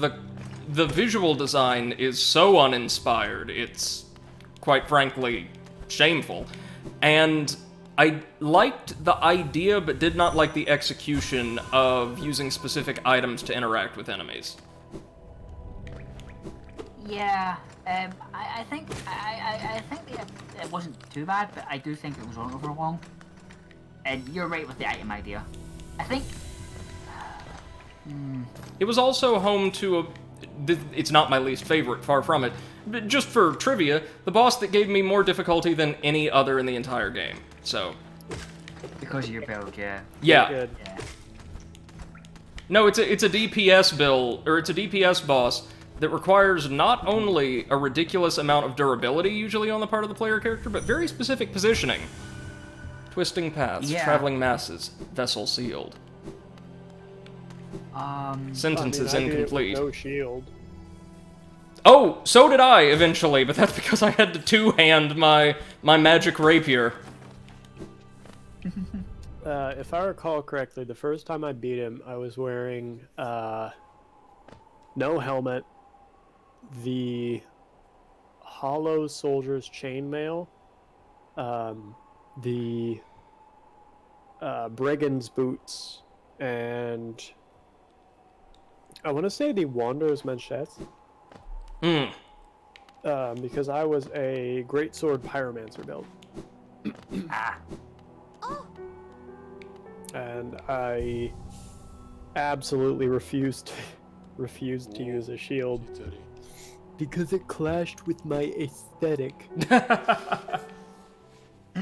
Nice. So I just played through the entire game with a pyromancy glove on my left hand with an open slot on my secondary left just so I could parry. Yeah. I think that I moved open hand parries in Dark Souls 3. Yep, Which I was super sad about, because that was so fun sometimes. I know. That's what I was disappointed about the Dark Hand for. Like, the Dark Hand looked really cool. It wasn't ever used for blocking. It was only used, A, to look cool, because it's a force field made of darkness, and B, to flex on people and parry. Absolutely. Those are Absolutely. the only two things that I used it for, and they removed one of the most important aspects of it. I will say, though, Yeah. as just a standard melee weapon, its base damage output consistently across the series is really, really good. It's absurd. Oh yeah. It's Okay. stupid how powerful it is. It's just got a really short reach. Yeah, but I was in a PvP battle. I'm getting sick of them now, by the way, in my co-op run. Oh, I know the feeling. So I was in a PvP battle, and we were going fine, right? And then the guy drunken action Estes, right? And I thought he drunken action Estes, so I healed on reaction because I try not to heal if they don't heal. And then it just because once they start healing, it's just like, okay, now this fight takes 10 fucking minutes. Yep. Yeah.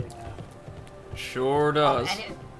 And it feels like the whole I'm seeing these people chuck like 10 S's. I'm like, come on, this is insane. Oh, reminds it's not me. a fight, it's an inconvenience. You've lost 10 times over. Did I ever tell you guys about the Demon Souls PvP battle I took part in Oh, on the original yeah. game that No. lasted like half an hour? Yeah, grass is infinite and there's no invasion timer. Well, no, not just that, but I was fighting an opponent who had an acid, or I should say more broadly, an armor degradation-based build. And here's the thing, guys. Y'all know me. I'm not very good at combat, especially PvP combat in those games. I'm not. I'm just not. I know my limitations. I was better than this person. And, like, demonstrably so. But I ended up just getting into this slugfest with them that spawned 30 minutes of running back and forth across this entire stage. Because Demon Souls is, of course, separated into distinct stages. Something else I actually like about its world design compared to Dark Souls. I find that really tightly sealing off an area allows you to theme that area and design its encounters far more intentionally, and I like that. But so we're jogging back and forth across this entire arena, just giving each other hell, or rather, I'm giving them hell, and they're trying to make up the difference. I finally bring them down after God knows how long of just, like, whooping ass, being very slightly outpaced, and having to, like, just run like hell. And I look over at the clock, and it's been, I say 30 minutes, it's been over half an hour of this. They may have sent me a nasty message on PSN as well, I can't quite remember. Haha. Yeah, I remember. I was doing. You know how the bridge in Darkness is Iron Keep? Ray says you didn't talk to Dung Defender? Nope, not yet. The honorable dual bridge in Iron Keep. Mm-hmm. Quote heavy air quotes on honorable. Oh, tell me. I had some good duels. I had some good duels with this guy. And it was quite funny because he was like a lightning user, and it was like I was a dragon, so it's like, oh yeah, lightning versus dragon, let's go. You know? Yeah. But and we had a lot of fun with that. But I also had one guy where I was using my tank build, and he had dual rapiers, and it was basically just a case of if I spam R1 I win, and if I don't I cry. Okay, and that was his whole strategy. I was a tank build with a great shield. So No, damn it. Need more soul. Sorry, go ahead. And he got really pissy, healed 6 times in the fight. I said, fuck it, I'm not doing this anymore, and jumped off. And then I said, I couldn't be arsed. I was like, no, I'm not letting you heal 6 more times, bye. He proceeded to bitch at me for prolonging the fight. That sounds about right. Pro tip, kids. Never participate in PvP in Dark Souls, unless you want to be a contestant in my Rat King Covenant trials, in which case you're more than welcome to.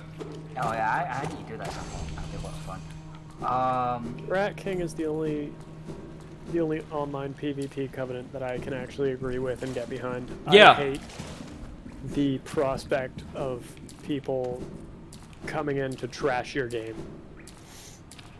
Oh wait, you don't like Rat King? Oh no, Invaders Rat you're talking King. about. Yeah, sorry. I don't like the prospect of people coming in. Yeah, I got you. I'm sorry. Your game. Agreed. Yeah. Unwarrantedly to trash your play experience. Yeah, I love the especially con. one where it's like the covenants where you're just getting spam invaded, like the Power and Keep. It's like, come on. Because I was fighting this guy 1v1, right?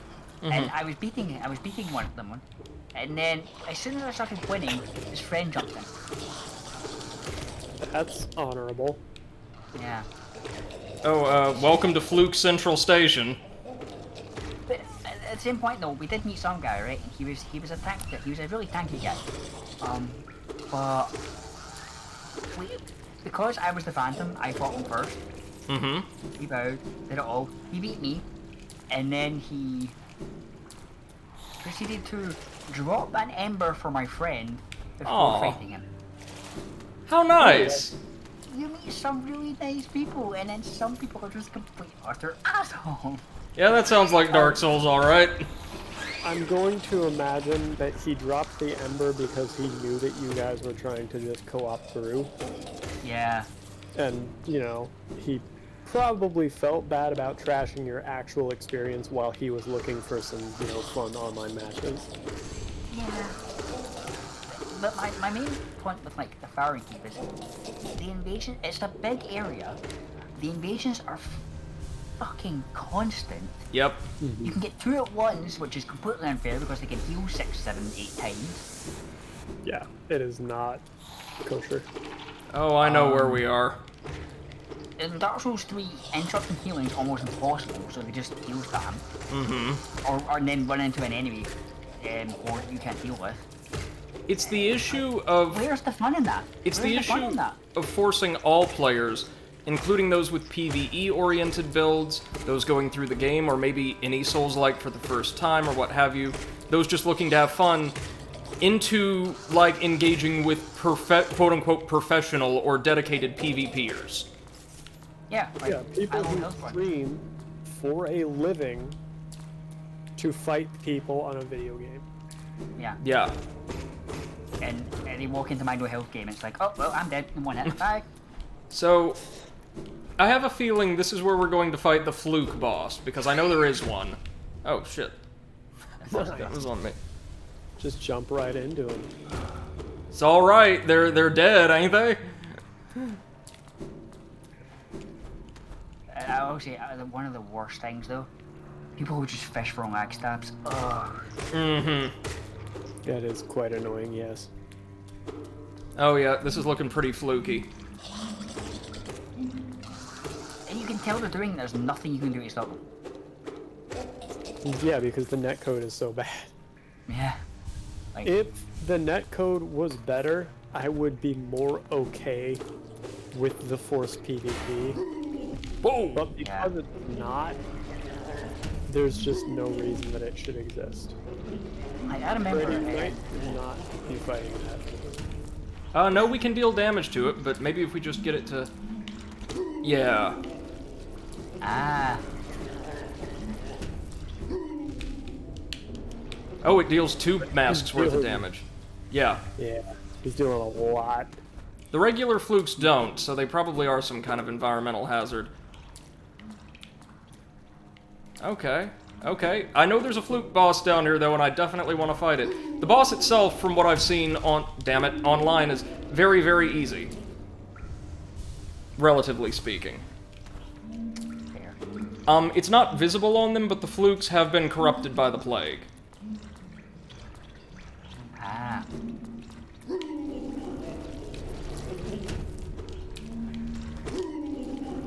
God almighty. What a nightmare. Yeah, they're durable, man. It's alright, though. We can do this. And I just find it funny how the way they tried to balance PvP is they failed miserably every time. Like, in Dark Souls 2, they had so many murders failed. Mm-hmm. Because it just made it a mess to try and like do anything. Yeah. Dark Souls 3, they Because you couldn't farm. yeah, unless you had a gate ring, which wasn't even like. It wasn't the thing until Scholar. Was it? Oh right, no, you're right. Yeah, And it was also like hidden away. yeah, it was hidden away by Strayed, so you needed to have a fragrant branch of yore, which was a valuable commodity by the time you got to him. Yeah, because they made a bunch of new ones in Scholar, Yeah. which I don't agree with. No. Like they just cut off such random places in Scholar. Like the rune centers were cut off by a fragrant branch for whatever reason. What they needed to do was give you the escape ring just from the very beginning, Yeah. just so that you could circumvent their shitty soul memory system from the get-go. Yeah.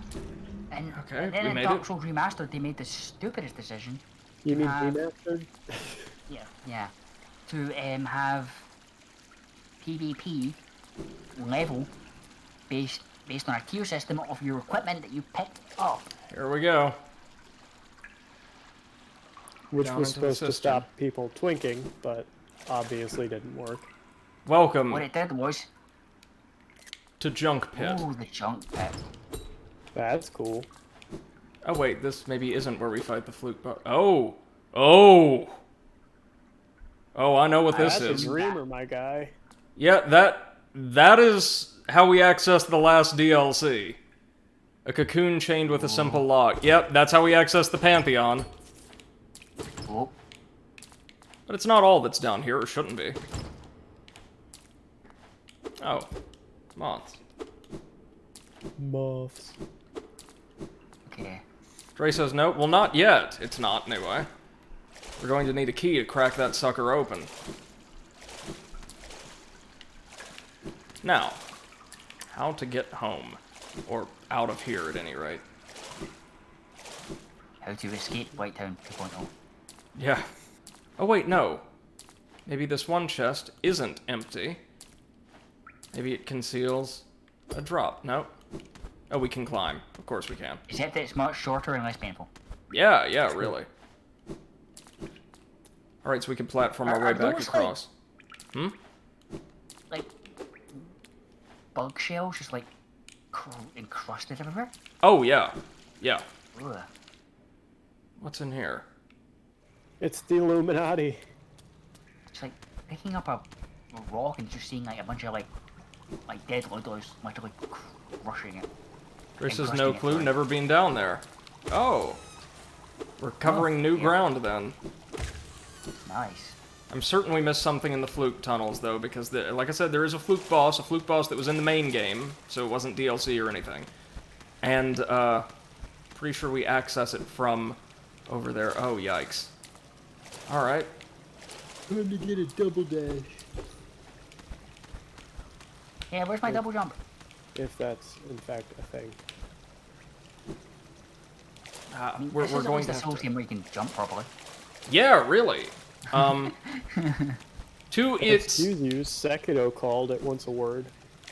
Okay, fair.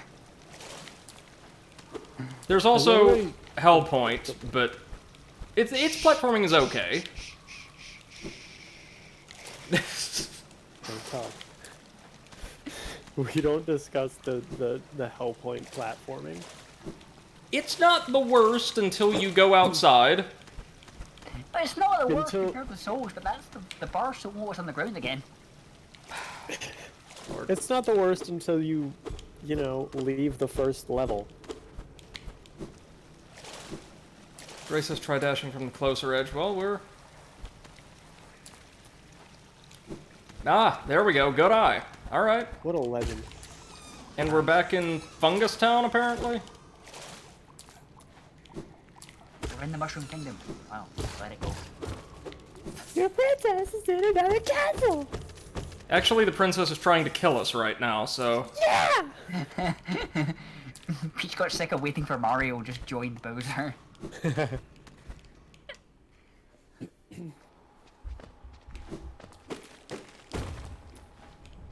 Oh no, we're just outside of the Nail Masters. Or Nailsmiths. One or the other. Nail Masters. So, we know there's more stuff in the sewers. We're not going to do that stuff yet. But really quickly, I do want to see if we can't work our way down to the... Or up to the tower, if you guys would permit, like, another maybe 20 minutes of stream. I have no qualms. Yes, I permit you to stream your own stream. Thank you. Well, I just Yeah, know... actually, you know what? It's time to call it, my guy. Have a good night, everybody. Oh gosh. I'm sorry, I am on something today. I'll be right back. Alright, man. Um, Also, before too long, we'll need to, well, I know where it is, it's on my physical map, but we'll need to access the base game's arena challenge. The Coliseum of Fools, which is, if you remember, I think a couple streams ago we ran into, like, a warrior wanting to, attempt the challenge there. It's much, much easier than the Pantheon, but still a challenge.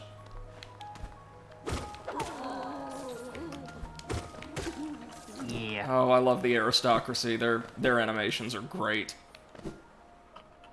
Also, don't do much of anything, but hey. Alright, Brady. End the stream.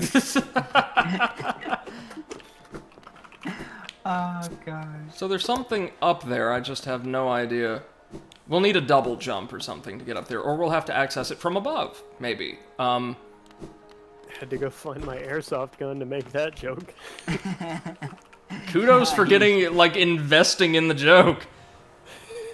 Ray says, I need to finish the final challenge for the Coliseum? Alright, alright.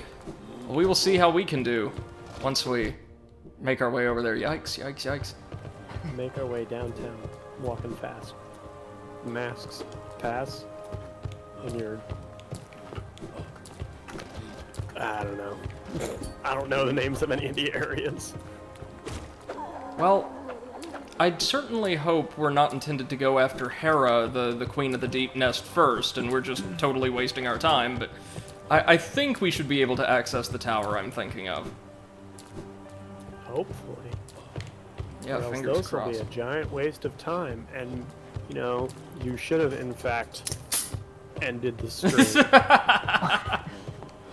Well, jokes aside, one of the awesome things about Hollow Knight, I find, is, as you guys have seen, we discover something of substance every single time we travel to a new destination, regardless of whether it was where we intended to go. Again, Dr. Mortal Unchained.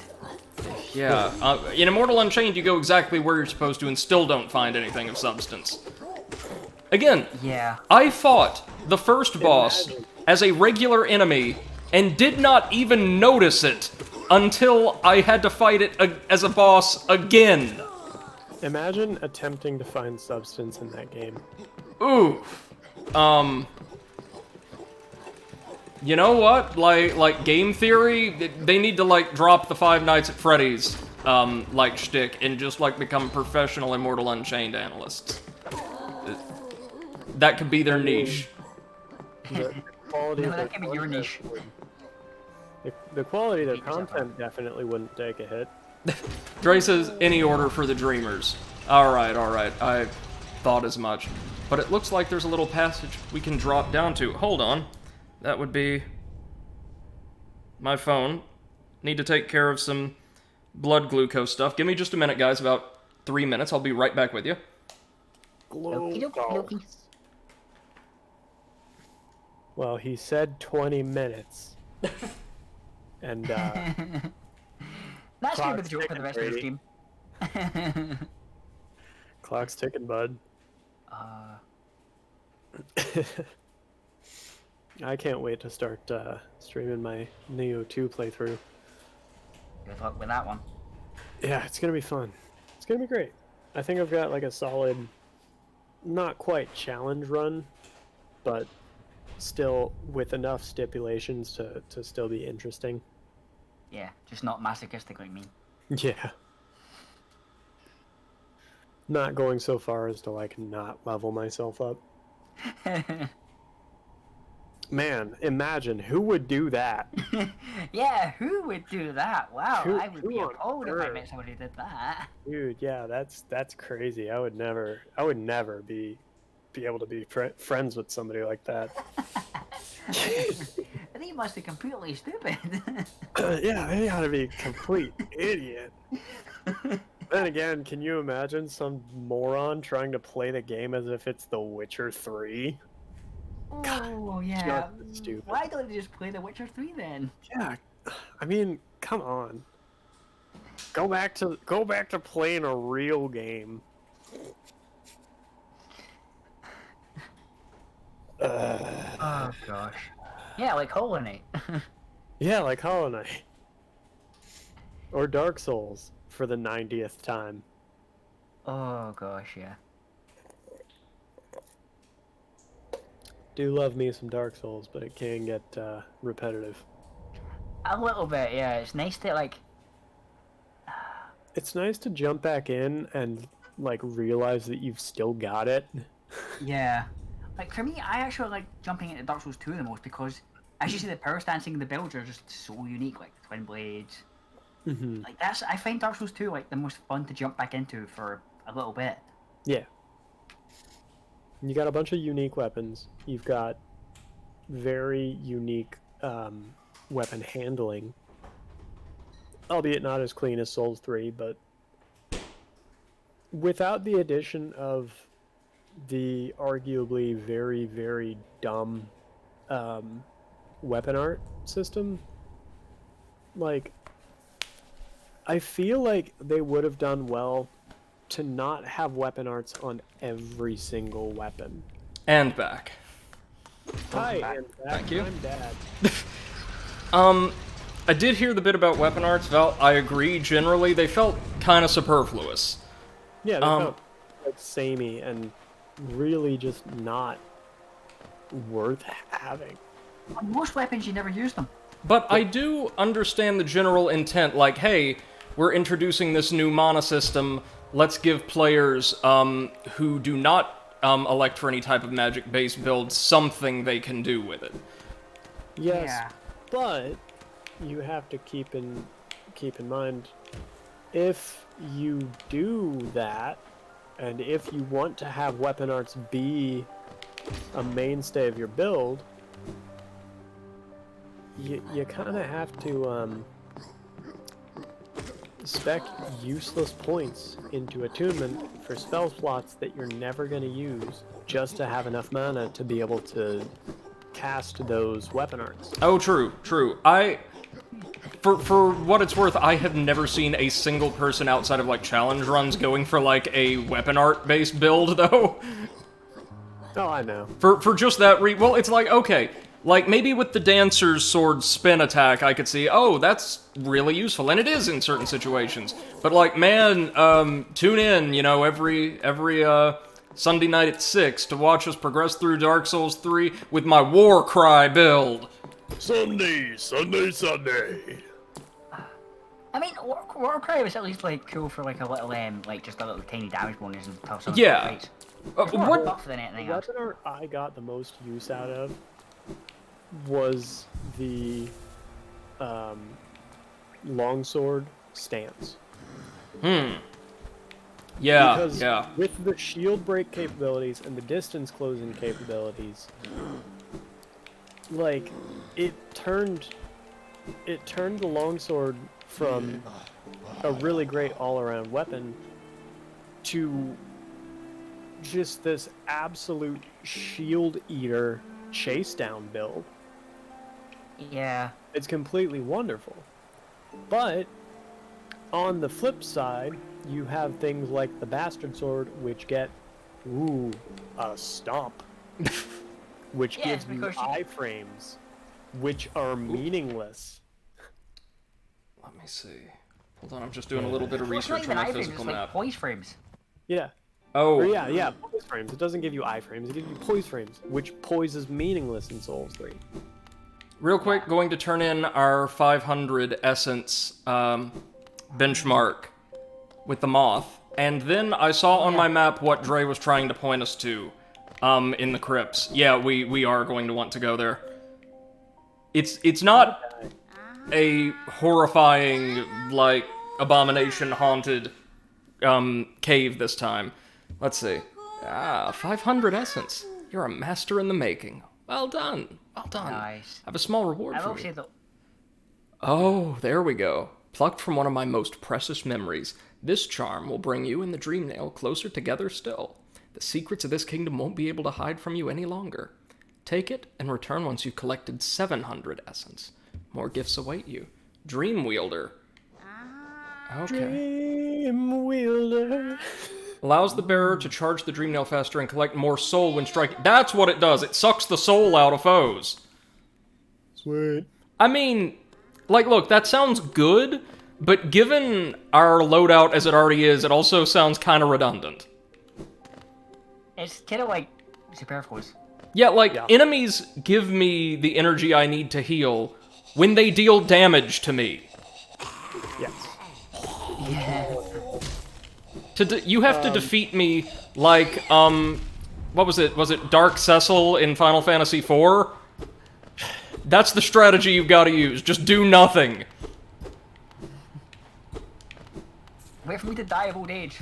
So, He said precious, and I just could not stop imagining his entire dialogue as Smeagol. Precious. The precious. here we go. This is what Dre was pointing us to. Dre says, especially since the Dream Nail doesn't deal damage. Yeah. Welcome to, Yeah. I think this is called the Grey Mansion, according to my map. Bring essence, precious. Yes. What a cheery place. This, if It's a I'm whammy. correct, Mehon, this world, this cruel, sinful world. Why does she wake? Why does she persist? Lemaire, you could not know of tragedy as complete as chase. True lovers stripped apart, two worlds that could not meet. And now mellowed lover, dead so long in time, dead so far away. Buried, Moina? Aye. Amongst its hateful kin that did deny our union, that did reject Chase outsideness. She doesn't suppose. Nalo. Could she ask? Could she burden? Lemaire, couldst you deliver gift to her grave? The gift is maybe small, but the trek is long. She rests amongst her kind near our Queen's Lush refuge. So an area we have not uncovered yet. So we're gonna accept the gift. I fucking promise you we're not going to deliver it. This side quest is infamous. Here's why. We are on the far right-hand side of Hallownest, right? Literally, like, outside of an area called Kingdom's Edge. This is as far right as you can get. And yes, Dre, I know she and her lover, who she's asking us to deliver a gift or an offering to the grave of, were both great knights. So these are the last two we'll kind of get to see in-game. And the grave is in the Queen's Gardens beneath Greenpath, so to the far left-hand side of the kingdom. And if I'm correct, you cannot take a single hit or a certain number of hits between the 2 points. Or you have to come back and do it all over again. That's cool. We can get another one. Yeah, the Delicate Flower. Did I make this game in a past life or something? Dre says her lover wasn't a great knight? Okay. The mantis, then. I think it might be a mantis. Yeah, her grave lies in the middle of the Queen's overgrown estate. It's surrounded by her kind, who won't look kindly on your trespass. Yeah, so this was one of the knights. A long, long time ago. And if I'm correct, along with Dung Defender, the only one still living. Yeah, oh, sorry, we can't take a single hit. The flower is very fragile and will be destroyed if you take damage or ride the stagways. Fuck you. It sounds like that one mission in Borderlands 2 where you have to make it from... It's, of course, a Lord of the Rings reference, but you have to make it from the beginning of the frigid shelf all the way Yep, there we go. to the arid nexus without taking any sort of any car, no fast travel station, etc. I think you can take damage, but yeah. Yeah, so... We're gonna do it. We're gonna do it once we've located the grave itself. Yeah. But, We just have to plot out something. This is the shittiest escort mission in the entire existence. Yeah, And really, we're not right? even escorting anything alive. No. It's somehow worse. We're escorting something that is dying, like in the process of wilting, for something that's dead. Then again, Dragon's Dogma Dark Arisen has some very, very shitty escort quests. Yeah? Oh gosh. I don't even want to know. So, one last thing. This will be the last thing we do. Dragon's Dogma? I played a bit of it. I enjoyed what I played. Yeah, it's a very fun game. Again, reminiscent of the Monster Hunter series, since it was made by the same people, roughly. I guess published by Capcom. But definitely enjoyable experience if you like classic RPGs. No, but this, in essence, would be like going from the top of Duke's archives to the bottom of Demon Ruins for taking a hit. Yeah. Bonfire. Mm-hmm. That would be It's baffling, too, that it's in a game that otherwise you've seen for, like, side content has pretty good quest design, or at the very least, unobtrusive quest design. This is just like... This is just one of the devs saying, oh, you want it hard? You're have fun. Oh, no, this is not one of the devs trying to crank the difficulty up. You'll see that later. Oh, boy. I know I've been building it up, but the Pantheon does not mess around. The Pantheons, I should say. Oh, hey, look, it's our buddy. Hi, buddy. Or so it appeared. It says go to the top and talk to Milo. I will. Brady will do all the things. Brady does all the things. Sure, I do recall I mentioned backseating. I see. We have to maneuver across those platforms quickly. We've done stuff like this in like Mario games before, so that shouldn't be too bad. I'm doing Crystal Peak now because it's the only area I think we can progress through that isn't called Deep Nest and might have locomotive upgrades for us. I also know that there's a couple bosses here, and one of them, if I recall, is really, really simple and gives you something kind of cool. Nice. Oh, this will give me a spiral flashback. Ooh, rancid egg? Rancid egg. Yeah.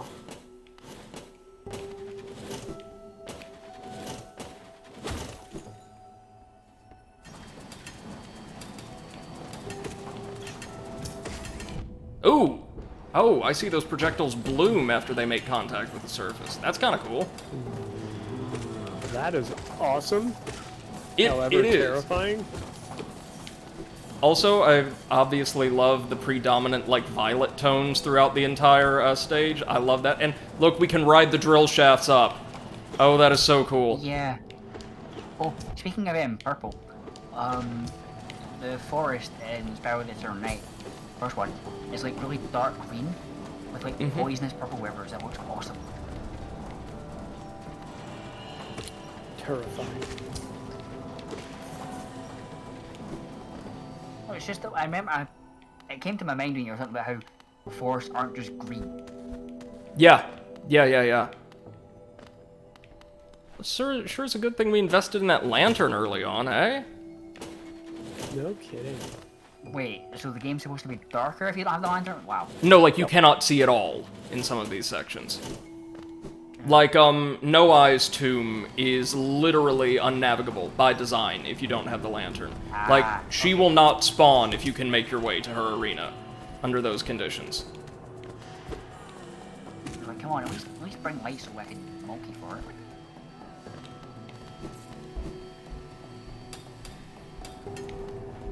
At least the miners aren't that tough. They remind me of dry bones. They're just Yeah. they're hammer bros. They are. Yeah. They are. Well, what is it? Is it usually in the 3D games where dry bones throw bones in an arc as like projectiles? Or It's no? a 2D. Yeah, the new Super Mario Brothers games, I think. Yeah. Oh You are god. correct.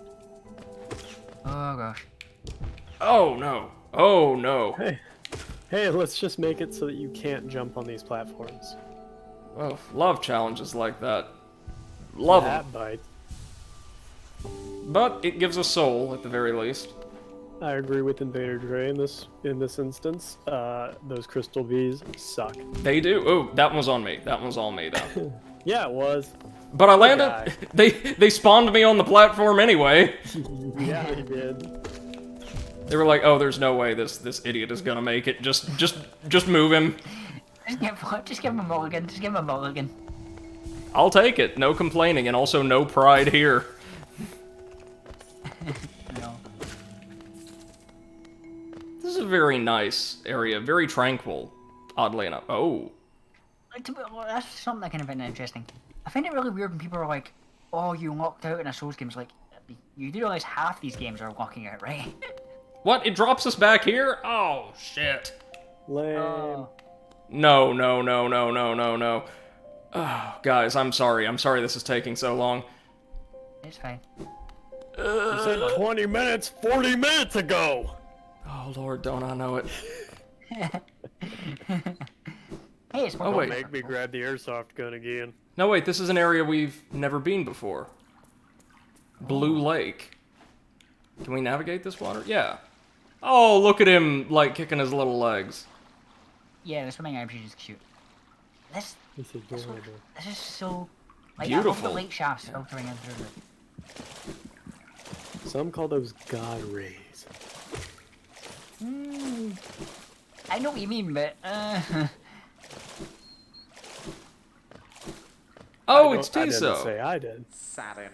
Yeah, what a calm place. It's action I want. Vicious and deadly battle. This serenity is a bore. Hello, casual, or, professional Dark Souls player. So peaceful, so dull. oh wait, we met Seth.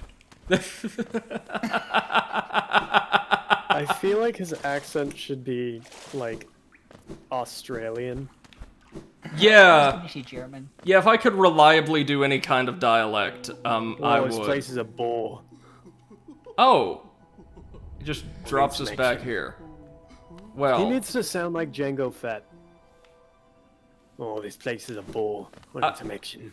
I can see that. I can really see that. Okay, so there's nothing. Well, I'm sure there's something here. Yeah, look at those platforms. There's something here we can access later, no doubt.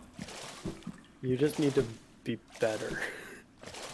What we need is either an upward dash or a double jump or something. And my heart is telling me, like, hey, Crystal Peaks probably got that. On the other end of that gorge we dropped down, I'm sure you saw, were, like, some snail totems. Okay. Man, imagine being Brady and falling. Yeah. Happens all the damn time in games like this. I'm just glad that it doesn't happen to you in real life.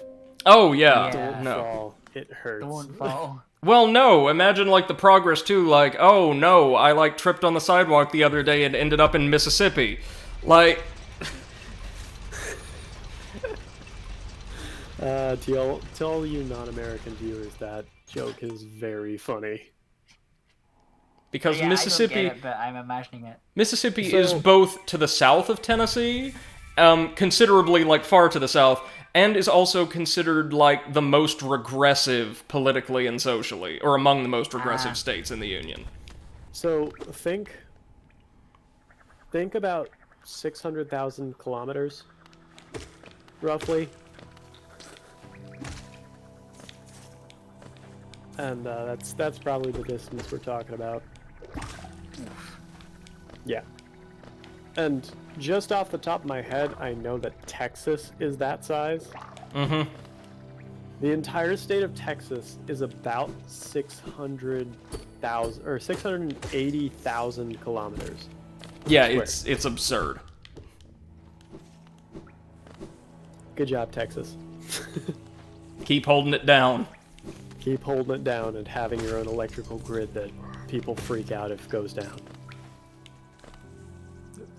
And apparently just never acknowledging climate change or anything like that. Like, just keep being Climate change? so big but so ineffectual at the same time. Yeah. My views on climate change are probably a little bit inflammatory as well. Like, to put it in a very non-argumentative fashion, I believe that it exists. I do not believe that it is, and this is just from my knowledge of scientific perspectives. I know that it exists and does in fact impact the entire planet, but also I know that it's not really as big as a lot of people would like to tell you that it is. I think it's big, but people are attributing far more than you should be to it. Yeah. I believe it's Like- an issue that needs severe address from world governments and the like, as so many others. The big issue is right now we're living in an era where lots of governments, particularly like Euro-American governments, have elected national populist leaders whose policies tend to be based largely around spiting specific groups of people they don't like and scapegoating them, instead of the government taking effective action to make people's lives any better whatsoever. Which is what a government should be doing. Yeah. But we probably shouldn't devolve this into a political strain. No, if I'm going to be using my degree, I want, like, a little bit of forewarning so I can actually research, like, public policy outcomes and things like that. God, that degree. I miss that degree. But you riding the elevator up the little rail up is so funny. Oh yeah, just writing drills. Basically. It is like this game is adorable. Oh, way to go. Dre says Crystal Peak's pretty big. You'll probably be in here for an hour getting around. Probably, which is why we're just going to go until we find another bench or something and then call it. But in a generalized sense, it seems as though what a lot of people don't realize is that most of what is currently happening in terms of climate change, as in the ice caps melting, as well as sea level rising, has all happened before. Yep. And will continue to happen, seeing as how the Earth's orbit is at an axis and will continue to shift. So, you know, the ice caps are at one point closer to the sun and then at another point further from the sun. It's just the cyclical nature of the planet. Hold up. And of course, probably the most that we could feasibly do as humans is probably push off the Ice Age for maybe a couple thousand years. Okay, that did nothing. We are going to need a different maneuver to get through here. Or, wait, maybe... Hyperdash. Nail hopping? Yeah, nail hopping. Yeah, unless you can hyper nail hop your way across that.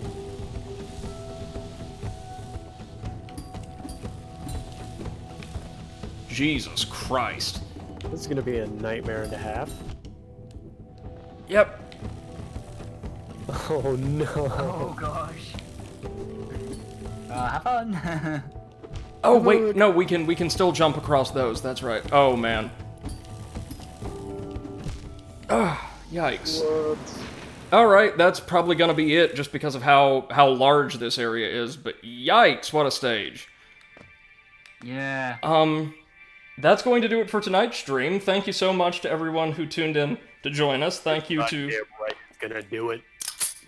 Eclipse Sight and Val for joining us on commentary. Appreciate you all. My late night commentary. Thank you all so much. We will see you again probably in 2 days for our next stream. Probably also at a more reasonable time. I plan to start streaming sometime around 19 CET in the future. So that would be, I want to say, 6 o'clock GMT, Eclipse, right? 19 C. Yeah, 6 o'clock. Yeah. Wait. Or 9. 5 o'clock, maybe. CET is saying. CET is safe times, right? Yeah. Okay, so yeah, 6 o'clock. Yeah, most of my viewers are from Central Europe. So Nice. I learned to modify times in my head for that time zone. But Yeah, yes. I'm the opposite. I modify my times for EST. I look forward to see you guys again there. We made lots of progress tonight. We killed what? Something like 6-ish bosses? 6, 7, maybe? I think it was, yeah, I can't remember the exact number. You killed a lot you killed like 3 in the first hour. Yeah, the Moloch, Soul Master, the 3 dream bosses. That might be it. That might be it. You only killed the Druid Sage Meister, whatever the heck his title was, once I got in. So you killed a lot Forest. within the first couple Oh, yeah, the mini-boss in the forest, right. So that was 6. Yeah. Yep. Making Yep, lots of that was a lot of progress. bosses. And You were hopefully... like, these are going to be hard, and you one-shot them. One-shot at everything except the one with a reputation for being really easy. Exactly. Soul Master, which has a reputation for being a nightmare, was very easy for me. Thanks to the nail, I think. But no, everything but Master Who we took down pretty easily. He took us like 3 tries. We will see you next time, though, ladies and gentlemen. I'm really excited to keep digging through this game. I'm having a great time and so happy that all of you could join us. Until then, take care. Yep, it was fun. Have a good one.